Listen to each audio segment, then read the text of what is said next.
3, 2, 1. What's going on, guys? Welcome back to the Far From Sober podcast. It's your boy Hugo, aka Big Gucci Sosa. It's your boy Alex, aka Pay-Per-View Bundy, and we back again with part 4 of the Guns Crayons interview. We have 2 special guests in the building. We got Baby Gator and we have Scuzzi. How y'all feeling today? We're feeling good. I know I'm feeling good. Yeah, I feel amazing, man. We made it to 2023. Happy New Year, fellas. Happy New Year's. I gotta say this off rip, man. It's 2023. How we started the new year with no Kanye? What do you mean? Like he's still missing? He ain't missing. He's waiting for part 4 of this interview. That's what he's doing right now. Yo, that's funny. Yeah. I think that's kind of interesting that like the stuff that we were talking about, like no one was really talking about it like in the mainstream, and you would see it in the underground here and there. But after our podcast pretty much dropped, is it me or is everyone talking about psyops now? Yeah, it's crazy. Everything we talked about in the previous podcasts, they've been talked about on other podcasts, on Twitter. It's like people are stealing the juice. They're stealing the sauce there. Yeah, for sure. I feel like people weren't really aware, and after we did those podcasts and people heard them, they went and did some research and they kind of figured out like there was a lot of truth in them. And but now I feel like we're really going to get into some crazy stuff that before it would have been too crazy to talk about because people weren't aware that this was going on. But now that they're aware with what Kanye ended up doing, I think it's time now that we give them the sauce and we present certain information that's been gatekept for a long time. I don't think there's going to be a better time to do it than to do it now. Specifically with the information that Kanye was talking about when he was going on all these different platforms, because this is the stuff that we're talking about in Genesis every day. Like every day we're in Genesis, we're talking about this information, and we can't talk about it on these social media platforms because everyone is so, I don't want to say sensitive, but everyone is so quick to try to censor you if what you know doesn't line up with what they know. And I know Scuzzi has a lot of information on this stuff. Because that's kind of like, you know, his heritage, like where he comes from, different things like that. So, Scuzzi, do you want to talk to the people and give them some information, like as far as what you know, like what Kanye's been talking about on all these different platforms? Yeah, like actually, I want to get into it directly because one thing that was interesting that Kanye, he brought up the topic of black Jews, or how could I be anti-Semitic if I'm Semitic, right? And a lot of the people in the Jewish community, and even people that's not in the Jewish community, they almost dismiss the claim that a black person can be a Jew, or a black person can come from Hebrew culture, or a black person could be descendant of someone who lived in Judea or was an Israelite during the, ancient times. Okay, so, now I don't want to cut you off, right? But the reason, let's give the people some background, right? Because they might not be aware, because they're not like us, you know what I'm saying? They don't have all day to just sit around and really take in information, you know? So let's give them a little backstory real quick. So Kanye went on these different platforms, right? And he was telling people that there were black Jews, and every single platform told him that's not true, right? They argued that with him. Like, no, that's not true. That's not how it works. From Lex Friedman all the way to the news guy, the old news guy that he was arguing with. They all were shutting down what he was saying. Right? And you have information on that, and you've done your research. You know what he was referring to and what he was talking about, right? So that's the information that you're going to give him right now. Is that correct? Yeah. Okay, I just want to make that clear so people understand, because like I said, there's a lot of people that they might have not watched the Kanye interviews, you know what I'm saying? Yeah, exactly. So that's the information that they're going to get now. So go ahead. Well, first, we can bring it all the way back to different types of black Jews, right? So the recognized group of black Jews right now are the Ethiopian Jews, who immigrated to Israel. Like the Israeli government came, airlifted them and brought them to Israel.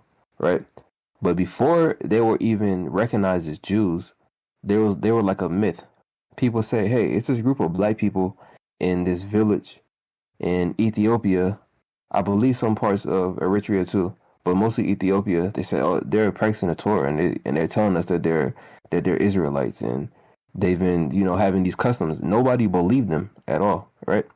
So it was I want to say it was a French Jewish archaeologist, or he was some part of the Jewish community, and he came out there and he started doing research. And then time went by. Another one of his students later on, he learned the local language out there, and he went up to them and he started to get close to them. He said, I'm a Israelite too, because they didn't understand the word Jewish, right? Like the word Jewish is not like a word that's in the Torah.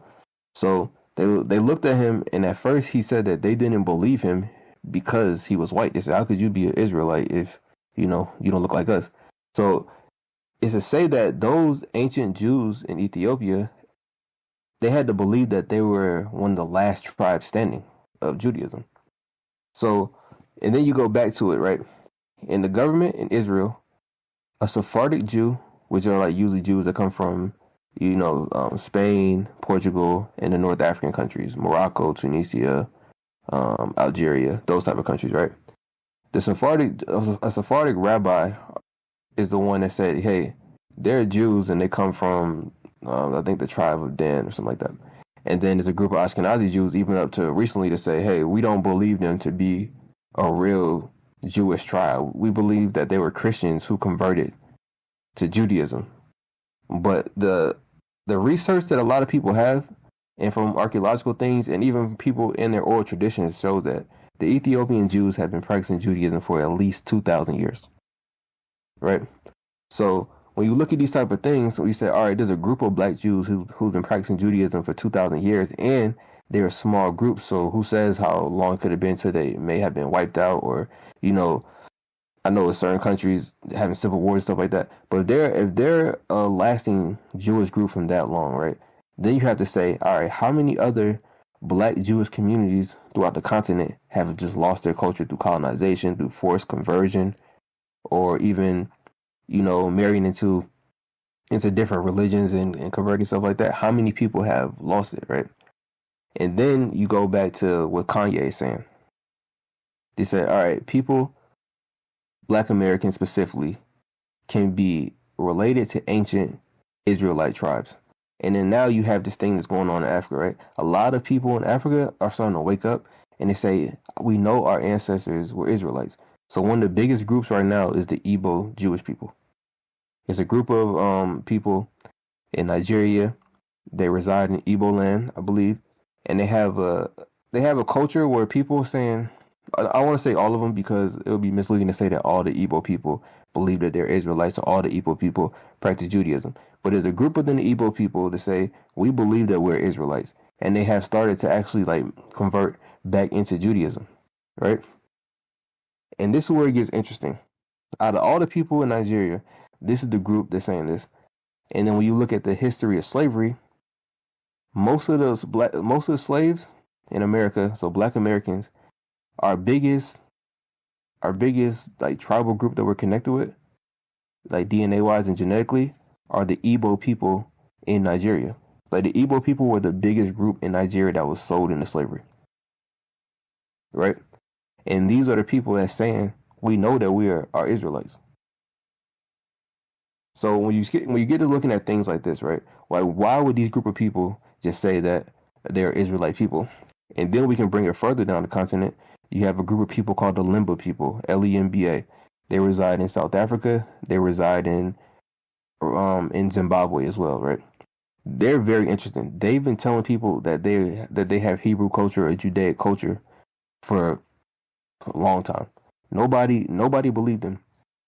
In the 90s, scientists from the Jewish community, they came and they started doing DNA tests on these people, right? Because Ethiopian people, Ethiopian and East Africans from like the Horn region, they have a very distinct look, and they don't look like West African people, right? So one of the arguments say, all right, well, the Ethiopians are Jewish, but look, y'all Black Americans, y'all are completely different from East African looking people, so y'all have no claim to that, right?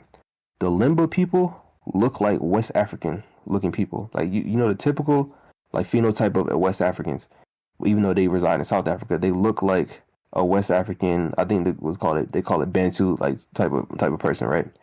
Anyway, the Jewish people came down there and they DNA tested these people, right? And mind you, they're African. Their DNA came back in the men that they have priestly DNA that aligns with the Cohen family. You know, we all know if you're Cohen in Judaism, you're a priest. You come from a priestly family. These people that reside in Africa, they had the same DNA of the priestly class of Jews. And nobody believed them into the DNA test. So people disregarded their own oral tradition. They disregarded going down there. They see that they were already practicing Judaic and Hebrew customs. They circumcise their the children, the men, and they ate, you know, similar to what we call kosher today. And nobody believed them until they did a DNA test. And this is like a very secluded tribe in Africa, in Southern Africa. So we got to say, how much people are missing from this tribe? You know, like that's the question. Like, how much people are missing?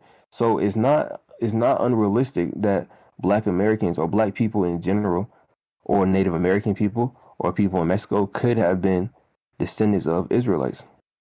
You know, and specifically in the Black American culture, we know that the Black American people during slavery times, they really loved and cherished the Exodus story in the Torah, the story of Moses, because just like them, the Israelites were born into slavery in Egypt. Okay, not to cut you off, but can you explain to them what the Torah is? Like, I know there's going to be a lot of people that are going to be listening, and they might not necessarily know exactly like what the Torah is and different things like that. You know what I mean? So the Torah for Christian people is what y'all call the Old Testament. You know, so the New Testament, of course, the King James Bible is the New Testament, but the Old Testament, the Torah, is, you know, what people call the Old Testament. So if anybody has read the Bible, then they read the Torah. The Torah. Okay, yeah. So was that rebranded as like the Bible, or how does that work? Yeah, well, the New Testament has added books, you know, with Jesus and things like that. So you know. So the Torah didn't have Jesus in it? Yeah, the Torah doesn't have Jesus. Okay, So I think that's Jews important don't believe in Jesus as a prophet. Okay, I think that's important to tell like the listeners, you know what I mean, so that they could get a better understanding of like how this plays out and how. I don't know if the word manipulation is the correct word, but as people manipulate the narrative as like time moves on, you know what I mean? Yeah, and when you come to manipulation, right? And I want to get back to the topic as if we say, all right, the Limba people have Cohen DNA, right? Priestly DNA, right? We say the Igbo people are saying they're Israelite. Also, I want to go back to the Igbo people to go back into it. This is a tribe in Africa who also circumcised their men after the 8th day. They always been doing this since, you know, antiquity. Like that's a Hebrew practice. No other tribes around them do these type of things. And also with the Limba people, although they look like West African people, when they do the DNA markers, they have very significant differences in their DNA from local South Africans and Zimbabweans. You know, so they know that their DNA is Semitic, and they know that their ancestors were from Judea. They were Israelites, right? And these are Black people. So the thing with me is that Judaism right now has almost been manipulated, not almost, has been manipulated in a way where it has become a race of people as well as a religion, when really Judaism should just be a religion and a culture. Okay, now that's interesting you say that, because I just watched a video on DJ Vlad with the singer Live Jennings, and he titled the video Live Jennings didn't know that Jews were a race and a religion. And if you guys go and you watch this video, you'll kind of see Live Jennings walk Vlad through the conversation, and Vlad basically ends up realizing that Vlad doesn't know what he's talking about. And even if you read the comments on that video, everyone's kind of like roasting Vlad, you know what I mean? Now, I have nothing against Vlad, you know? But it was very interesting watching that video and how Live Jennings kind of walked him through what he was saying and made him kind of realize that he didn't know what he was really talking about, right? Yeah. And he was kind of telling Live Jennings, like, oh, it's a race and a religion. And Live Jennings looked at him like he killed his cat or something. You know what I mean? So I find that interesting that's what you're saying. And like, I just saw that video maybe like a week ago, like it's a recent upload. So that's very interesting. Can you elaborate more on that? I just want to say, like, I feel like specifically Ashkenazi Jews are a very tight knit community, right? And Ashkenazi Jews, I think 90% of Jewish people in America come from Ashkenazi Jews, that populate in Russia, Poland, European. They're European people, right? So now in the world, when you think of a Jewish person, you only think of a European. But that's not the case, because even in modern day times, you have Sephardic Jews who look more like, Arab looking, North African looking people. You have Persian Jews from Iran that look completely different. You have Yemeni Jews that look completely different. You have Ethiopian Jews that look completely different. All these groups of people. So to say it's a race, so we know for a fact that an Ethiopian Jew and an Ashkenazi Jew are two completely different races, but they are both Jewish people. Okay, now correct me if I'm wrong, but did Israel give the Ethiopian Jews citizenship or something like that? I think I read. Yeah, they gave them citizenship. They airlifted them out, but they only happened once rabbis in Israel had to confirm to say that they're Jewish. So the thing about it is, like, why does an ancient group of Jews like the Ethiopians that can probably predate most Jews now historically to say, and not to say that other groups of Jews haven't been practicing Judaism for a long time, because there's definitely studies and debates to say, are Ashkenazi Jews descendants of converts? Because there's actually some academia that says that Ashkenazi Jews had a long time ago, maybe a Middle Eastern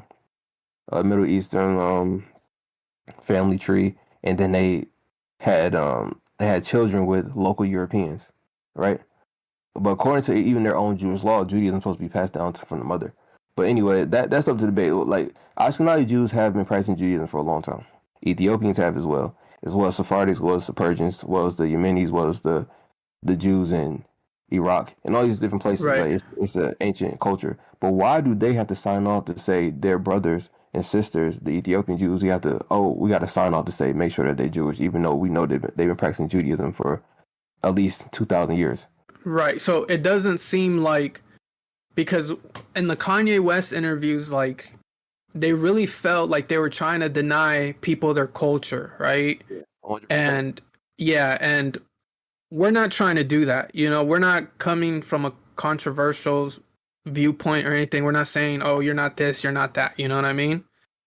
It seems more so like you're saying, like, don't deny people their culture. Like, why would you do that? And why does one side feel like they're the ones that are the authority on what other people are? Exactly. And that's all the message should be, is that why gatekeep a culture that our ancestors also practice? Like, you guys know this. Right. So why gatekeep it and make people look crazy when they say that our ancestors might have also been Israelites? And it's not even a might. Like, it's pretty clear that that's the case, right? I think it's pretty clear that if you go back to ancient times, an Israelite did not look like an Ashkenazi. Although Ashkenazi Jews have kept their culture alive for a long time, they've been practicing Judaism for a long time. Right. Whether they're converts or not, they've been practicing it for a long time. So that's just a fact of it. So that's where I might differ from, like, the Black Hebrew Israelite groups, because I understand if somebody practiced something for a long time, then you got to give it a certain type of respect, because it's hard to keep a culture alive, because a culture can die out within 3-4 generations. Right, of course. But then you also have to take accountability when you're trying to tell a certain type of people that, no, you can never be what we are, when you might not have originally have been that in the first place. And there's no way to really tell, right? Yeah, it's like you got the DNA sample and stuff, but also, like, I saw they did one. It's like, the thing I don't really understand is that I don't think the DNA sample should be your Jewishness, should be how much DNA you share with another Ashkenazi Jew, when you got people like Ethiopians who are literally a completely different race. Right. So we're going back to that thing where it's like, why does one side feel like they're the authority on it, when it's clear as day that people have been practicing this for a long, long, long time, right? Exactly. And also too, I feel like the Jewish people understand, right? And when you celebrate Passover, Passover, they retell the story of the Exodus, and Who does the Exodus relate to right now in modern day in the modern day culture? What group of people can relate to the Exodus more than anybody? I think it's pretty clear it's Black Americans. Black Americans are the only people right now that can say, yo, we had some ancestors not even like less than 10 generations ago who literally were slaves. Can you give them a little summary on the story of Exodus? The Exodus is basically the Israelites. Long story short, the Israelites were slaves in Egypt, and Moses lead them out through the desert, and they bring them back to Israel, right? So it's like who are the people that Moses had to lead out to the desert through 40 years back into the motherland? It's like, who are these people that were born into slavery? The story that these people told about is that we even if you're a Jewish person, right? The Ashkenazi Jew, Sephardi Jew, and you believe that Black people are not the descendants of Israelites, right? How could you blame people for wanting to come back to a culture where you really relate to the story? You know, a lot of gospel songs and spiritual songs and songs that people actually use to escape slavery on the Underground Railroad, a lot of these songs were literally inspired by the Exodus. You know, like a lot of Black American culture is inspired by stories in the Torah. So why would a group of people just really relate to these type of things? So imagine being a slave and you one of the few people that know how to read and you can recite the Bible back to your people, right? And you said, this is in the Bible right now. Is Moses, and he's leading his people out who are enslaved. So it's not insane that people will say, yo, this is my culture. I know that our people was from this book. Like, this is prophecy. Right. So like the way they're treating Kanye and like this whole thing, and they're trying to make him seem like he's crazy. And there's a lot of people, I would say, from my personal experience, and like I've been all over America, From my personal experience, I would say probably like 95% of people don't really know too much. You know what I mean? Like they don't really. It's one thing to read a book, right? It's another thing to actually like dig out world history and really do your own research and like actually look for this type of information. Most people won't even read a book in a year. So the fact that people still have opinions and not have any knowledge in the subject it's just so like, it's super brazy to me, because like, how can you sit there and judge someone who on his own accord became a billionaire, right? Okay. And still look back and said, wait, I'm still shackled. I'm still in a trap. And I'm a billionaire? When in like not even modern times, when in past times have we ever seen someone be a billionaire and get their bank accounts taken away for saying certain things and using their platform? Exactly, for giving an opinion. All he did was he gave an opinion. But the same people that deplatform, you can get banked by having the most violent music that you can come out with.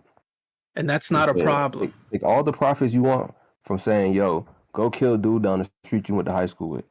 Yo, that's not a problem. From the project down the street from you, can keep all your profits with us. You can be Epstein. That's not a problem. Exactly. But you're saying too much. And also, too, I want to get back to the point where, before I lose this, when the Ethiopian Jews immigrated to Israel, the Israeli government gave them contraception. They gave the women like shots where they couldn't have like birth control without them knowing, so they wouldn't have more babies, like outpopulate, have more babies than the people that they considered the locals. Wow. Like, so these are real things that's going on, but I just want to get the message out there that it's not insane if a Black person relates to the Torah, relates to Judaism, relates to Hebrew culture, and say that I believe my ancestors also believed in this culture. It's not a far-fetched thing. But it seems crazy in America because Black Americans are so disconnected from their roots, right? So when you grow up in a system that when you go to school, right, and they're teaching you about cultures, right? Yeah. But it's not your culture they're teaching you about. Exactly. Right?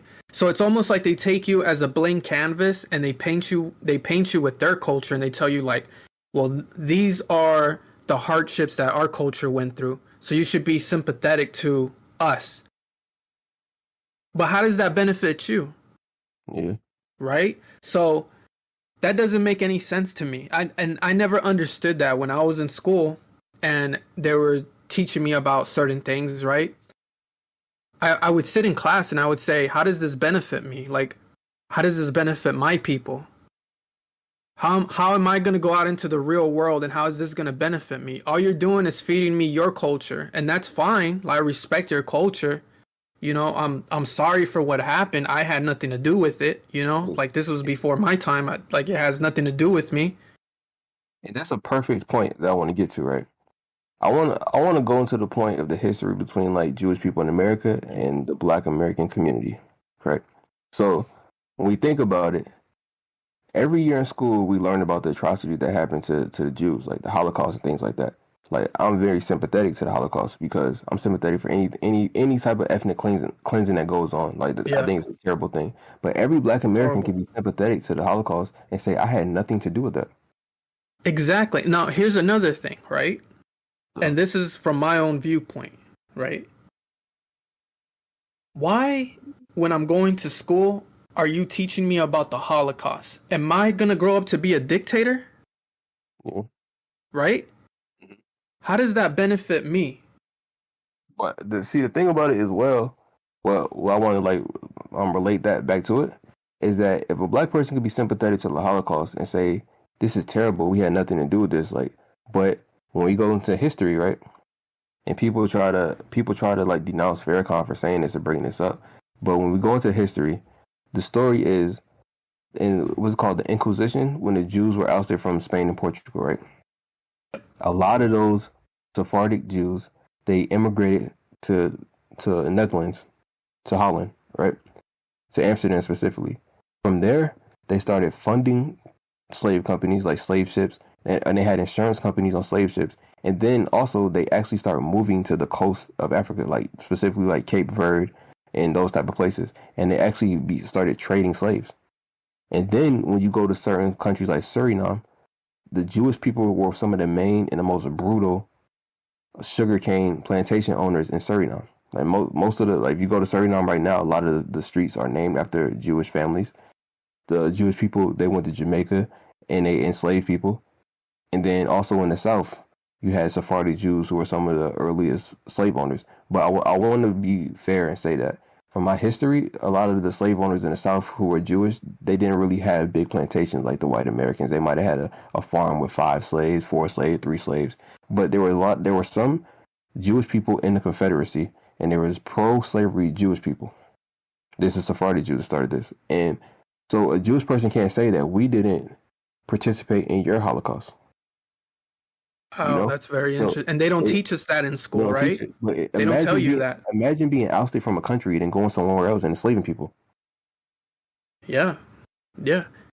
You know? And it's not to say, and the thing about it, anytime you bring these type of things up, it's not anti-Semitic and things to tell the truth. I just feel like these are the things that we should be teaching, because if we all believe that original culture, if you're Black, white, whatever you said, if you believe that the original culture was Hebrew culture, right? This is one of the founding culture that civilized people and got people to live by certain rules, right?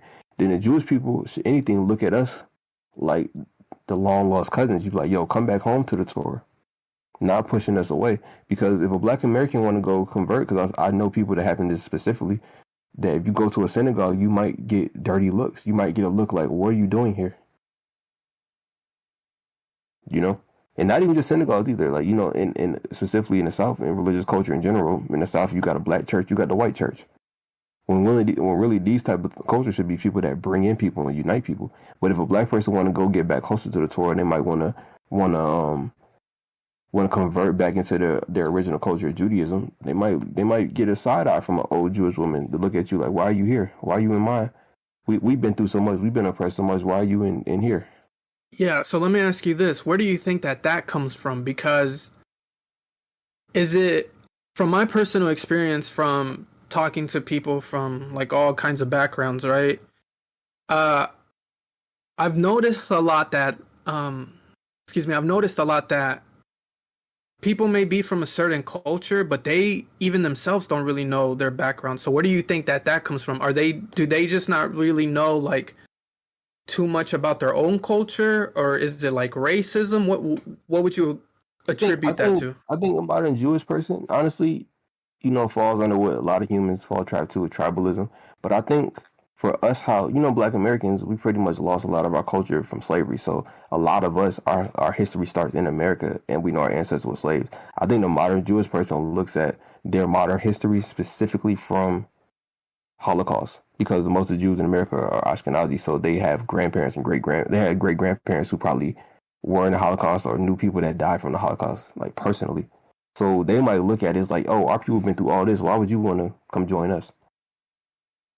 I don't think they look. I don't think they look at Judaism past in the ancient times. I don't even think they even care about the people who practice Judaism from maybe 1,000 years ago. They look at it like, oh, this is our modern culture. Jewish people, we have been oppressed. We got to deal with anti-Semitism. A lot of people in general, not even just Jews, but most people play the victim role. So they look at, I don't want to bring somebody into my tribe because look at everything we've been through. So I want my kids and everybody else to marry within the culture, and want somebody else that's Ashkenazi, or Sephardic. I want somebody else that's Sephardic, or a Persian Jew. I want somebody else that's a Persian Jew, because we've been through so much. We want to keep it within the culture. Okay, now let me ask you this. Going back to the Vlad interview, right? There was a very a crazy moment that they had in the interview where Life Jennings asks him, like, okay, so if you're a race, like, where are your people from? Because, like, Africans are from Africa. And he couldn't answer that. Yeah, I saw that part. He was like, I can't go into the geographical part. I just know that it's a race of people. He kind of like brushed it under the rug. Right. So what do you make of that one? Like, because, I don't really know that much about, like, that specific thing. So, like, how do you react to that? Or, like, if you could, like, tell Vlad or Life Jennings what would you say, or, like, how would that play out? For me personally, I think people just have to look at almost a common sense thing, right? Ashkenazi Jews are Europeans. Sephardic Jews come from, like, Southern Europe and like Northern Africa. Persian Jews come from Iran. So these are all ancient people, but all ancient people in general mix with local populations. If you put people around each other, they're going to have sex with each other. That's what history tells us, right? So I look at it like this. If I'm a Black American and I have a kid with a white person, right? And that white person has a kid with another white person, and 20 years down the line, they only have kids with a white person. And then say that 20 years down the line, America start giving reparations. That person can't go back and claim reparations because they had a great grandfather that was Black 20 generations ago. So the fact of the matter is that Jews who are white are literally that. They're white people who practice Judaism. So, okay, so someone like, but for example, if Vlad is a Russian Jew, right? Mm-hmm, maybe correct. They might had Israeli or Israelite or Judean ancestor. But say that Judean had a baby with a Russian woman, and then that Russian woman had a baby with another Russian, but they converted to Judaism. They all Jews, and then they keep having babies with Russians who are also Jews, but they might not have that ancient DNA in them, or they might have a little bit in them. Because people got to look at it is that as a Black American, like, I'm Black. You've seen my skin tone before. The average Black American has 20 to 25% white in us. We can't go around and saying we're white people. So I know that if my DNA say I'm 80% African, right, and 20% white, then more likely than not, my most recent ancestors came from Africa. So when you look at when they ask the question, like, all right, where does someone's race come from, right? A Persian Jew will definitely have DNA markers that most Jewish people have, but they're also going to have local population. So they got to say, all right, my ancestors most likely are more related to another Persian person than, say, Eastern European Jew from Poland. So I think in theory or in a spiritual way to say, like, oh, all Jews' ancestors come from what we call Israel, but I don't think that I don't think that, me personally, that European Jews in the form that people are now as Europeans came from what we call Israel today. That's my personal opinion. But I also don't think that that should disallow them from practicing Judaism, because Judaism is a religion and a culture. Okay, and I just wanted to ask you, how do you think that? Obviously, this would be your personal opinion. How do you think that that culture spread, or how did that culture begin? And then, like, obviously, you said that, like, you know, they went to different places, and obviously, people are going to procreate and do that, you know, do those kind of things. But what's like your opinion on like where it might have originated and then like gone out from there? I do believe Judaism originated in modern day time, what we call Israel in the Middle East, right? But what we call the Middle East is a modern political. These are modern political terms. Like, you can literally go by foot from Israel to Africa, right? Like, literally, they're connected. You can go from Israel to Egypt. Like, you can cross by foot, drive. So we know that ancient people were people that migrated, correct? And then you go through the myth that said, like, all right, well, there's no northern people, there's no black people in northern Africa. Like, there's this myth that say that have you heard the term sub-Saharan African, which is like a black person? It basically means that all black people in Africa are south of the Saharan Desert, right? And all the people north of the Saharan Desert are more like Arabic, Middle Eastern looking people. Like, you like how Moroccans look, Egypt looks, and things like that, right? But what people don't say. Hold on, real quick. I want people to bookmark that in their mind, what he just said, because I'm gonna get into some information later. But bookmark that in what he just said about northern and southern Africa. Yeah. So, but what people don't tell you is that in every North African country, there's native black tribes. In Morocco, in Algeria, so it's a lot of black people. Tunisia has black natives. Libya has black natives, and then in Egypt, the native people in the south are Nubians who are black, and then right under Egypt is Sudan, the blackest country. You know, people with the darkest skin in Africa. And they say we originated from Africa, right? Actually, they say like modern day Sudan is where people originate from, which is a northern African country. It's right, literally right at borders. So people say, well, there's no way ancient Egyptians could have been black or something could have been black. Well, how is that? If literally the border is with the blackest people in Africa.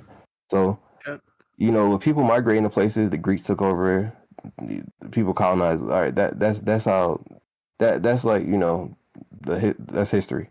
But basically, once you I think it originated in Judea, or Israel as we call it today, and they started migrating out because one thing, Jewish people have always been merchants, right? So I think they started migrating out, and then through the rise of other religions, you got the rise of Christianity, you got the rise of Islam. In every period of time, the Jews have always been outnumbered, so they had to go around to different communities and keep their culture alive, even secretly. You know? Yeah. So, now in that interview with Vlad, he said that they were ousted from Russia, and Vlad didn't know why they were ousted from Russia. Do you have any information on that? I'm actually not too familiar with why they were ousted from Russia. I haven't done. Okay. I haven't done actually. As far as like my research, the Russian Jews have probably been the least people that I've researched on. Gotcha. Yeah, they've been the least that I researched on. Like a lot of my research is specifically like how the disconnection between the black people, how they pretty much lost the culture of Judaism and Hebrew throughout the time, through colonization, through slavery, through forced conversion and things like that. And also, too, we know that, you know, there's a pilgrimage that black people go to in Amsterdam. In the Jewish cemetery, there's around like 40 to 50 black Jews that's buried in the Jewish cemetery in Amsterdam from like the 1700s. You can't be buried in the cemetery unless you were Jewish, right? Unless we're Jewish. You can't be buried into a Jewish cemetery. You know, and these were people who were wealthy enough to even have their own tombstone. You know, a lot of ancient tombstones are John Doe's. Yeah, so if you start looking around and you start seeing like all this information, I find it very interesting though, the mass media, like they really push a narrative where they're like, no, this is how it is, and it was like this because we say it was like this. Yeah. And you can go do your own research or whatever, but we're not going to tell you that that's true. Like, even though all these books, it's everywhere, like you can read about it anywhere. But they push a narrative like, this is what we think, and like, you're going to say this, all right, well, you're crazy. And I even hate to bring up certain things like this, but like, come on, why is it historically, in Israel at one point was the number 2 place in the world for skin cancer? You know, Yeah, I mean, on that, I think the audience should use their common sense. Yeah. What he just said by saying that, right? hmm So I know for a fact like some of the hottest desert weather my people we can last, because that's where we're from. Like that's where our ancient ancestors are from. Like just let's look at right, even migration patterns. We've seen that a lot more Black American people are starting to migrate back to the South in America because like the cold weather, we're just The not climate. made for it. Yeah. You know? Yeah. Of course, we had to during the industrialization to get away from slavery and to get away from, even though the North was very racist as well, but it wasn't as racist as the South. But as things started to even out, people are starting to move back to Georgia, back to North Carolina, back to Texas. Like, that is more similar to our culture. There is no cold weather country in Africa. Yeah. You exactly, bro. Like, these are things too that people don't take into account when they think about like their heritage, like the type of climate where you come from. Like, these are all things that you have to take in because your ancestors were literally surviving in these climates for long periods of time. So it's like if an African moves from say West Africa, say a Igbo Jew goes through an Orthodox conversion, right? And they move to modern day Israel, and say a Jew from Russia moves to modern day Israel, who's going to have the hardest time adapting to the climate? And that's just common sense. That's just like a natural thing that happens in nature. Mm-hmm. So it's like, but also too, I just want people to have an open mind in certain things, because I'm not against the modern day Jews at all. I'm not against them. They have their culture and they do their thing. But I just feel like we should tell the truth about certain things and about certain practices that happens. So when someone says something like, "Yo, Jews run the thing in Hollywood," right? People have to look at it from a certain perspective. If a Black person is from the hood, right? Say you're from the projects, you never met a Jewish person in your life. Maybe you live in New York, you might see the ones in Brooklyn who had their own community, or in LA on Fairfax. Yeah, like in LA and stuff like that. But if you're from the hood, you might not ever had a conversation with a Jewish person, right? So say the first Jewish person you meet, just say you're from Atlanta, and you never met a Jewish person in your life. The first Jewish person you ever meet in your life, you get flown up to New York to go to a meeting to get signed to a record deal, right? And then they say, "Yo, all right, this executive, he's Jewish." And then, all right, when you sign the contract, this gonna be your lawyer. He's also Jewish. You don't know this at the time. And then this your tour manager. And I just want to say though, like when Kanye said that, it was true what he said. That's literally what it is. Yeah. Like, he didn't make that up out of thin air. He didn't grab that from a conspiracy theory. Like, that's literally what it is. Like, go look them up. You can research them. Like, it's not in the dark who it is. Like, you could just go research them and you can find all the information. Like, yeah, so I want to give the perspective of people understand is that if you're from the projects and the first Jewish people you meet are the people in the music industry, and then you sit back 4 years later and you broke and you said like, man, they gave me I only walked away with 75,000, but this song made the label 4 million, and this song made this and that, and they took money out my streams, they took money out my shows, right? And then you go sit back and be like, man, all these people were Jewish. Then you get the idea of like, oh man, all Jewish people are like this. But it's not. They're not saying that every single Jewish person. Of course, a middle class Jewish person in Brooklyn is not conspiring against somebody in the music industry because they don't have that power. But they just say, oh, it just so happened that the people in power are also Jewish. Exactly. Exactly. And from our culture, people don't understand our culture. If somebody from your neighborhood gets shot, you're not gonna like anybody from that neighborhood that the shooter is from. Right. But it's very dangerous, like what Kanye did, and like I would say that he should have not done is generalize it. Yeah. Because when you generalize, that's when you kind of, like you said, now you're putting it on somebody that, like you said, a middle class person that's probably just going to school trying to get by. they might not have any connections, and now you're putting it on them. So it's like you have to be very specific, like who you're talking about and like who did what to you. You get what I'm saying? Like Then we have to go into the psyops. A member of the ADL, right? Like the Jewish, like I guess like their Defense League. Yeah.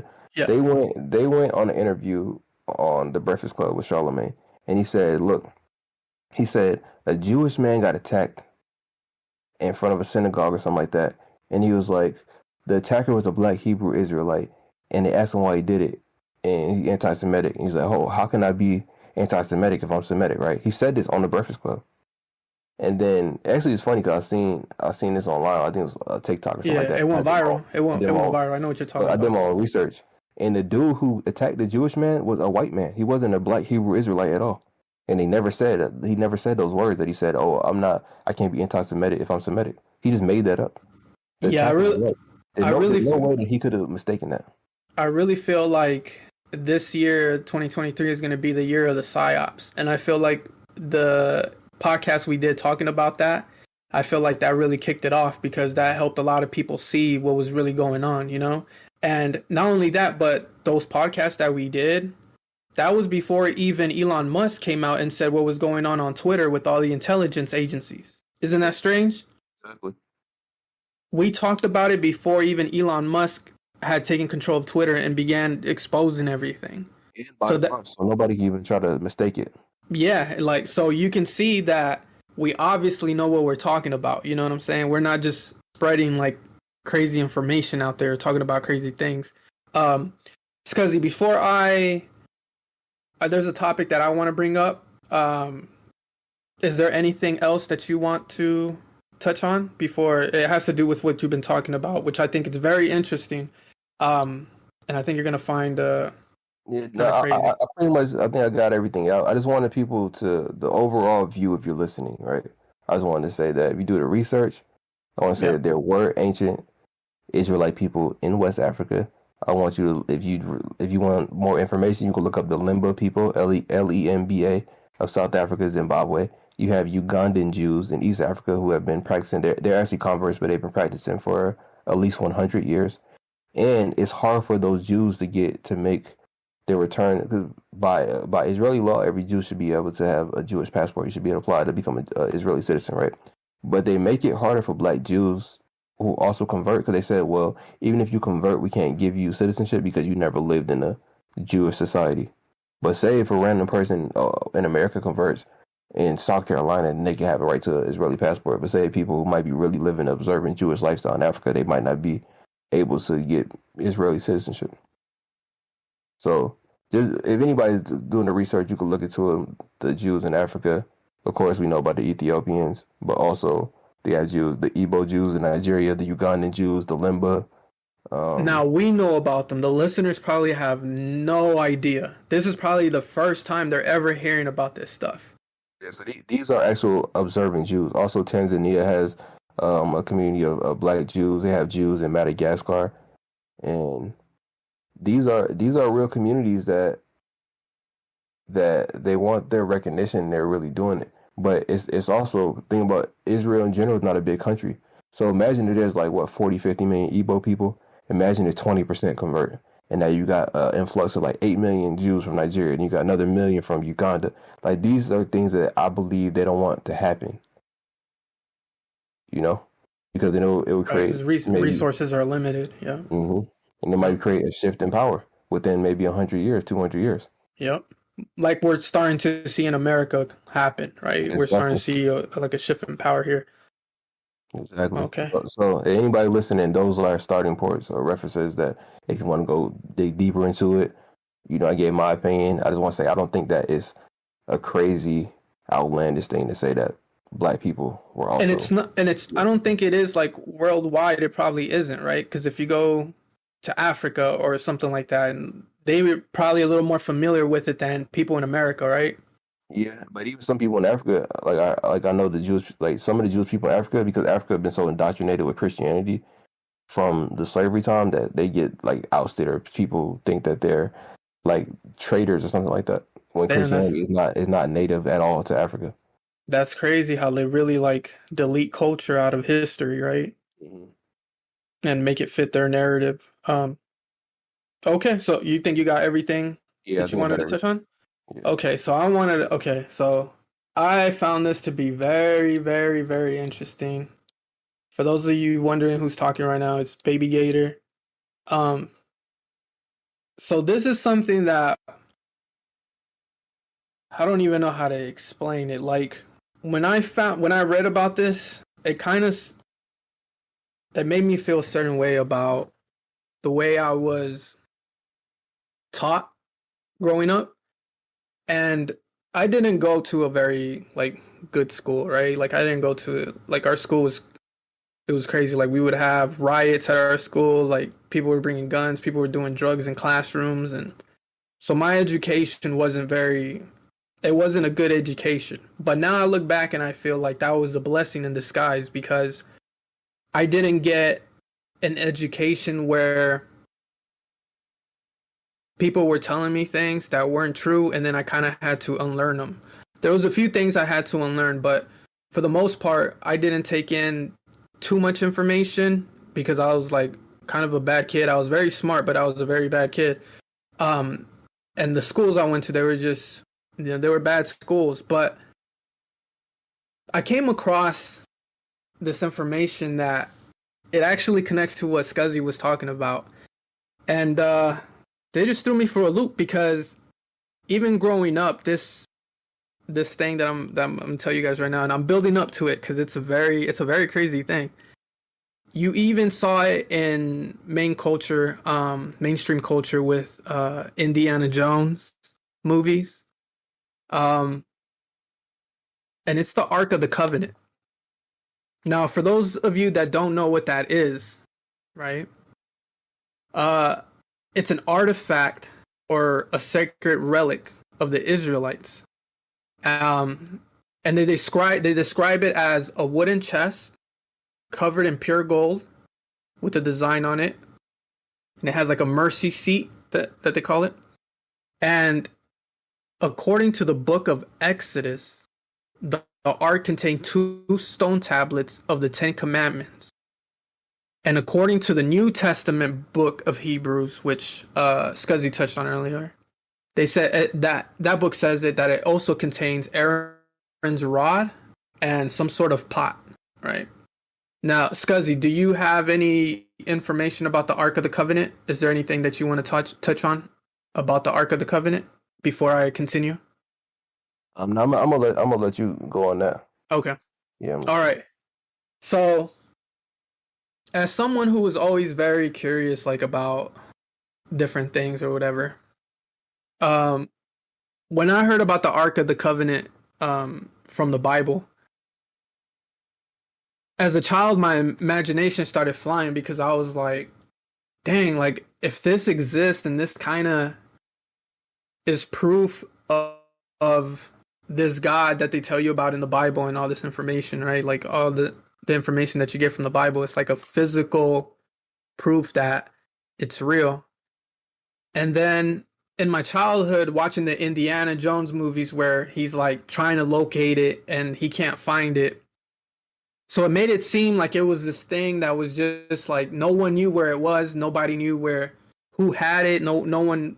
They kind of would have theories like where it ended up or where it was.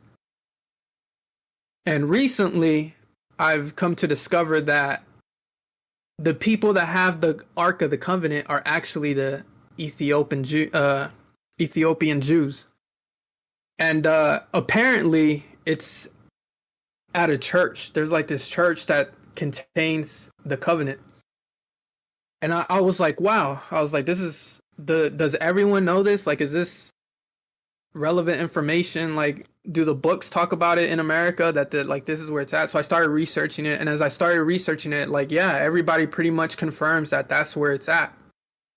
And what I also thought was very interesting about it is that the person that discovered that the covenant was there, I guess they kind of had information that it was there back in the day, and someone actually went over there to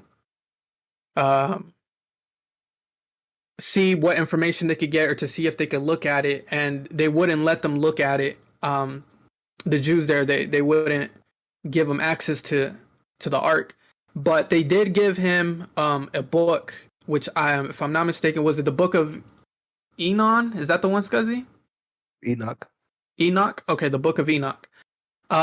They didn't give him like a copy of it, but they let him copy the book. And that's how the Book of Enoch ended up coming into, I guess, the current culture or what have you, right?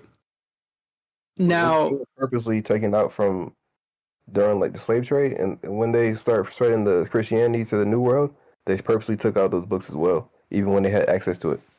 Interesting. Okay, so they kind of took them out and manipulated the narrative. Is that what you're saying? Yeah. So even after what the events happened that you were talking about, even once they had the information, they didn't want that book in the Bible, specifically ones that were given to slaves. Once people knew how to read and write. Okay, so I thought that was very interesting because if these Jews from Ethiopia have the Ark, like, why aren't more people talking about it? Why isn't it common knowledge? Like, why don't more people know? And another thing that they said about the Ark is that anyone who views the tablets ends up going blind, and that the guards that get tasked with guarding the Ark, they end up dying really fast. So they ended up doing some research, and they actually got the Jews to get some science. They allowed some scientists to kind of do some tests on the Ark, and they found out that for some strange reason, the Ark has a lot of radiation, and that's why the guards end up dying, and that's why people end up going blind that actually view the tablets from the radiation that it's giving off. I just thought that was very interesting, and I don't know any information about why it would have that radiation. I have my theories, but I just thought that was super interesting. And again, that goes back to what Scuzzi was talking about, you know what I mean? Like, you have these ancient people that hold this information or that have these ancient relics, and to the modern world, it's like a mystery to us. But when you start doing your research and you start seeing all this information and like start figuring out things, you're like, wait a minute, like, what else are they hiding from you, right? And so I just thought that was super crazy. And getting into more information, like, I wanted Scuzzi to speak about what he knew about like his people and that information. And now I kind of want to talk about some information that I have and some research that I've been doing and I've been finding out and, you know, putting pieces together and different things like that. And I kind of have a crazy story that's going to go along with it. And like I said, this information, all this information that we're giving you in this podcast, we weren't going to give it out just because we already kind of thought that the things that we shared in the other ones were kind of radical and they were kind of crazy at the time. Like when we presented these things that most people, the average person, had no idea was going on, or things that were happening. But now they've kind of been normalized with Elon Musk and Kanye West. Like, you see Kanye talking about the CIA and like the things that they do. You literally had him talking about like what they were trying to do to him, right? Now you have Elon talking about the intelligence agencies and how they were manipulating Twitter and doing all these different things. And that's basically what we were talking about in the very first podcast, in the second podcast, in the third podcast. We were touching on all these different things that were going on. And like I said, back then it was a little radical, but now I feel like it's not that crazy when people bring them up. I feel like it's into people's consciousness. It's starting to really resonate, and like it's been sitting there, it's been marinating, and now people are more receptive to it. So now I'm gonna give you some more information, like what Scuzzi gave you. It might sound crazy to you, it might not sound crazy to you, but again, that's what we're trying to do, right? The simulation. Before you go, I want to put one last topic in. Go ahead. Once we're off of it. Oh no, go ahead. When we speak about ancient history in Ethiopia, right? Ethiopia is a very special country because it's the only country in Africa to never be colonized by any Europeans. Every country in Africa was colonized except Ethiopia. And then they have the Ark of the Covenant, and then also they have the oldest untouched Christian Bible with all the books, without books being taken out. The oldest unedited Bible is in Ethiopia in their local language, which is a Semitic language. Like Ethiopians are a Semitic language speaking people. Hey, I'm You know? saying they got the Ten Commandments. They have the tablets. So when you talk about ancient Hebrew and all these things being Semitic cultures, so when you start pinpointing like where did this culture originate, and you see Ethiopians and people in that area who still speak Semitic languages, and they still practice Judaism. They practice the earliest form of Christianity. I think Ethiopia was the second country in the world to adopt Christianity as a state religion. It's like this is a special place on the earth. This is why I think that the West does everything to try to dismantle Ethiopia, and they're having like a long civil war. I don't know too much about it, but Ethiopia is a very special place. Unfortunately, I don't think there's a big connect between like Ethiopians and Black Americans and stuff like that. 'Cause a lot of Ethiopian communities in America, they pretty much stay to themselves. But I love the history and the culture of Ethiopia, and I think it's very interesting that they have like some of the oldest Bibles, and then of course, I love the Ethiopian Jewish culture. Yeah, see, that's what I bring that up before we transition over. Yeah, that's why I wanted you to touch on that too, because I mean, just think about it. Like, use your common sense. You know what I mean? Like, if they have all this information and they have these ancient relics, there's something there, right? And I'm sure there's Ethiopian people that don't have platforms like that. They probably know way more information that we're not getting, right? Because it might be passed down from generation to generation, like their grandma, their grandpa, right? This is only the information that we're getting from doing research and different things like that. Because when you grow up in the actual culture, you're probably told things that, may not be in books, that may have never been told. We're only getting information in English as well. Exactly. Oh, yeah, that's another thing. That's a very important thing. Like, a lot of things get lost in translation. So that's or another it might very... not ever even be translated. So imagine like ancient oral tradition. They might not even want to translate it down and colonize the languages. Yep. That's another thing. Yeah. So, and also one last thing was on my mind is that when they found the Ethiopian Jews, they were practicing old traditions from the Torah that modern Jews didn't do anymore, like sacrifice animals and stuff like that. So they was like, oh yeah, we don't do these type of things. But really, their version of Judaism was like more towards the original Judaism than modern day Judaism. So they didn't follow like the Talmud.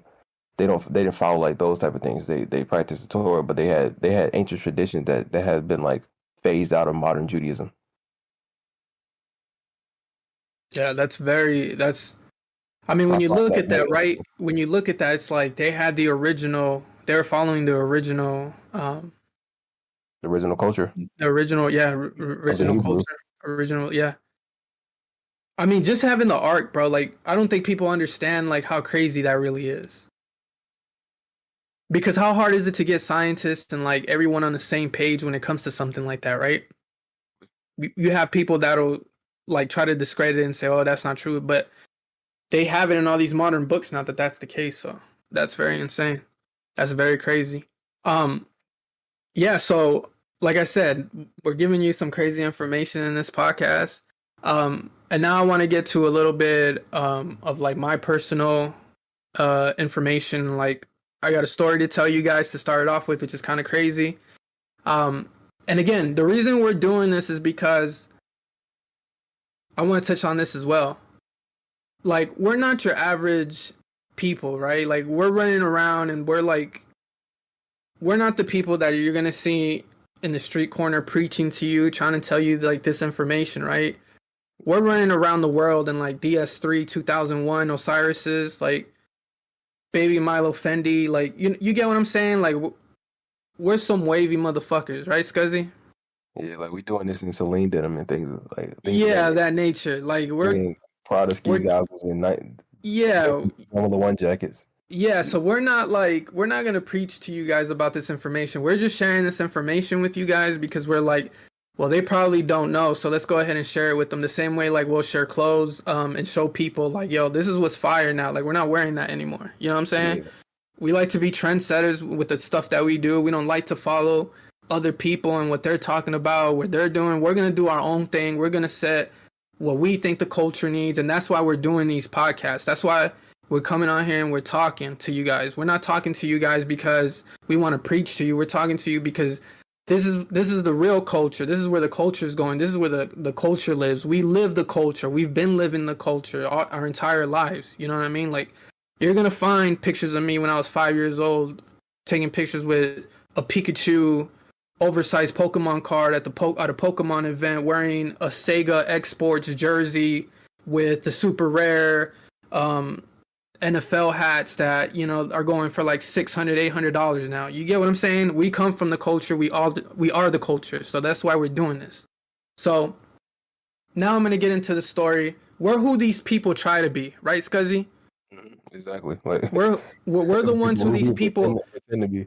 Yeah, we're who these people pretend to be by taking our culture and trying to sell it to the masses. Like, they look at us for the inspiration. They look at us like, oh, what can we take from them? What can we do? So that's why with this information that we're sharing with you guys, like, we're not here to debate you guys, because we look at you as inferior as it already is. Like, you trying to debate us, we're looking at you like, look what the fuck you got on. Like, don't talk to me. I'm not, like, we're not on the same level. Like, I'm not gonna sit here and debate with you, bro. Like, believe what you want to believe. I personally don't care. You see what I'm saying? Exactly. So if, like, you feel like, oh, like, they said this or they said that, cool, bro. Go discuss it with your friends. The way we discuss our information in Genesis. You know, we debate and talk about these things among ourselves. We don't let outsiders in who just want to sit there and debate us and try to be right. We don't care about that. We learn from each other. We build off of each other. And that's how we move. So this is the culture. This is what you're getting right now. You're getting the real culture from the real people that actually live it day in, day out. We don't do certain things for like a certain time because we think it's cool. And we don't pretend to be something that we're not. This is really our lifestyle. This is what we live every day. From the way we eat, to the way we dress, to the way we shop, to the way we travel. This is our actual lifestyle that we live. So I just had to get that off real quick because I don't want people to listen to this and feel like, oh, like, I disagree with what they say and I want to be right. So let me blah, blah, blah. We don't care, bro. We're not trying to convince anyone. We're not trying to convince you. Yeah, like, we're not trying to convince you. Like, if you want the real is here. Come find it when you find it. Right? And I think it's important to give out like gems and references to other high IQ people because they're going to actually go and dig in themselves as well. Exactly. You know, like, and the midwits are going to try to argue it. Yeah, they just try to take like, oh, I believe, like, because if you look at most like normie low IQ people, right, they just find a side that they like and they go all the way to that side. Yeah, they live in echo chambers. Yeah, like politics. People really left, they just all extreme lefties. That's all they want to hear. Really right, then they all righties, you know. So that's another thing. Do anything off of just the office say, oh, just because you on the other side, everything you say is bad. Yeah, you know? Exactly. Like, stop making these political parties your personality. Like, exactly, bro. Like, get a hobby or something. Go outside. Like, talk to some different people. Like, she gives a fuck about you. Yeah, like, nobody get like, we don't live in that. Like, we're beyond that already, bro. Like, we see what that really is, and we see what they're doing, and like, we've been past that. Like, we're on some worldwide shit, like seeing what everything going on and all that. You feel me? So I just had to get that off, bro, to let these people know, like, yeah, we're the ones you guys pretend to be. We're the ones where you come get the culture. We're the ones where you hear us say something, now you want to go do it, or you see us do something, now you want to go do it. That's what you're listening to right now. Far From Sober podcast. All right, so boom. You know what I'm saying? Get them flex bombs to drop. All right, so now I want to get into my personal side, right? And share some stories with you guys. I know you guys are used to me saying stories on Twitter and like saying the funny stories or whatever. And this is kind of a funny story, the way I'm gonna present it to you guys. But you know, it's like I feel like whoever's up there, you know, the simulator of the simulation really dropped a crazy gem on me when I was a child, and I had no idea until, you know, I got a little bit older, and even now it's like I understand it fully, and I understand what was presented to me at the time, and that's what I'm going to share with you guys. So when I was about, I want to say like 7-8 years old, like I said, I didn't go to the best school, but the curriculum that was given to me as a child, I feel like was kind of like the basic curriculum that was being taught across America. And just for some background, like I'm Spanish Mexican, so my background comes from I was born in America, but my background is from Mexico. So my family members are from Durango, Mexico, and I grew up with a lot of cousins that are from Sinaloa, Mexico. So if you guys know about those two areas, they refer to them as like cousins and stuff like that. They're right next to each other in Mexico. So when I was a child, I had an uncle that came over from Mexico, and he was living with us at the time. And he was in the living room, and if I recall correctly, I was playing. I remember being on the Game Boy, and I was playing a Game Boy game. It might have been like, I don't know, I want to say Pokemon Pinball, something like that. And I remember him walking in, and he had his shirt off, and like he was gonna go outside and do something. And I'll never forget this feeling because, like, I was terrified because of my school curriculum and the things that they taught me in school. So he comes in, like he has a shirt on, he's gonna go outside, like to the back door, and he has this swastika tattooed on him, right? And I'm like, yo, like, why do you have a swastika tattooed on you? Like, what the, like, are you a Nazi? That's like literally what I told him in Spanish, I was like, yo, ¿tú eres un Nazi o algo? And he looked at me and he just started laughing like so hard. And like, I'm a child, so I'm just thinking in my head like, yo, is this dude crazy or something? Like, is this really my uncle? Like, do I have a uncle that's a Nazi? Like, what the fuck? I was just like mind fucked at the time. And he's just laughing and he's like, no, like, this is a Hindu symbol for peace. And I was like, a Hindu symbol for peace? Like, I had never learned about Hindu culture or anything like that, So I was just, I was still taken aback, and I kind of felt like this is how, like, when you're a child and things are taught to you, so you, especially when they're drilled in your mind, like the school curriculum drills certain things into your mind. Even when someone, like, has your best interests at heart, and like even a family member, you'll kind of still like doubt it and be like, well, I don't know, because I was taught in school that that's a Nazi symbol. And so he basically just sat down and like he started telling me like about my culture and like different things, right? And I was still a child, so I didn't really understand what he was telling me, and like I didn't really take it in all the way. But I kind of understood what he was saying. But even then, at that time, I was like, well, I don't know, like, they told me in school that's a Nazi symbol, so that's a Nazi symbol. All right, so fast forward, when I start becoming a young adult and I start getting all this information and I start learning all these things and getting all this new information and start learning what symbols actually mean and different things like that, right? So now that I look back and I look at when I was taught in school about the Holocaust, right? Like I said earlier, when I was sitting there, I was thinking to myself, well, like, how does this benefit me or like my people? Like, how come you guys aren't teaching me about my background? Or like, why is this in the school curriculum? Because I come from a neighborhood. For those of you that don't know, I'm from West Phoenix. So I come from a neighborhood that, people are living in poverty. Like, people are killing each other. People are selling drugs. Like, it's just pure chaos. So why am I being taught this information about a certain culture that has nothing to do with me, that isn't going to help me in any way? I'm not going to grow up and to be like a world leader or a dictator or anything like that, right? Because I'm in the hole. Like, my neighborhood, it's like you're already starting from negative. You're not even at zero. You're like negative. And I just didn't understand that, but it was drilled into my mind so much that I looked at that symbol as a Nazi symbol, and I was like, yo, like, that's a Nazi symbol. I don't know nothing about the Hindu culture or anything like that. Now, when I start being a young adult, I start reading information.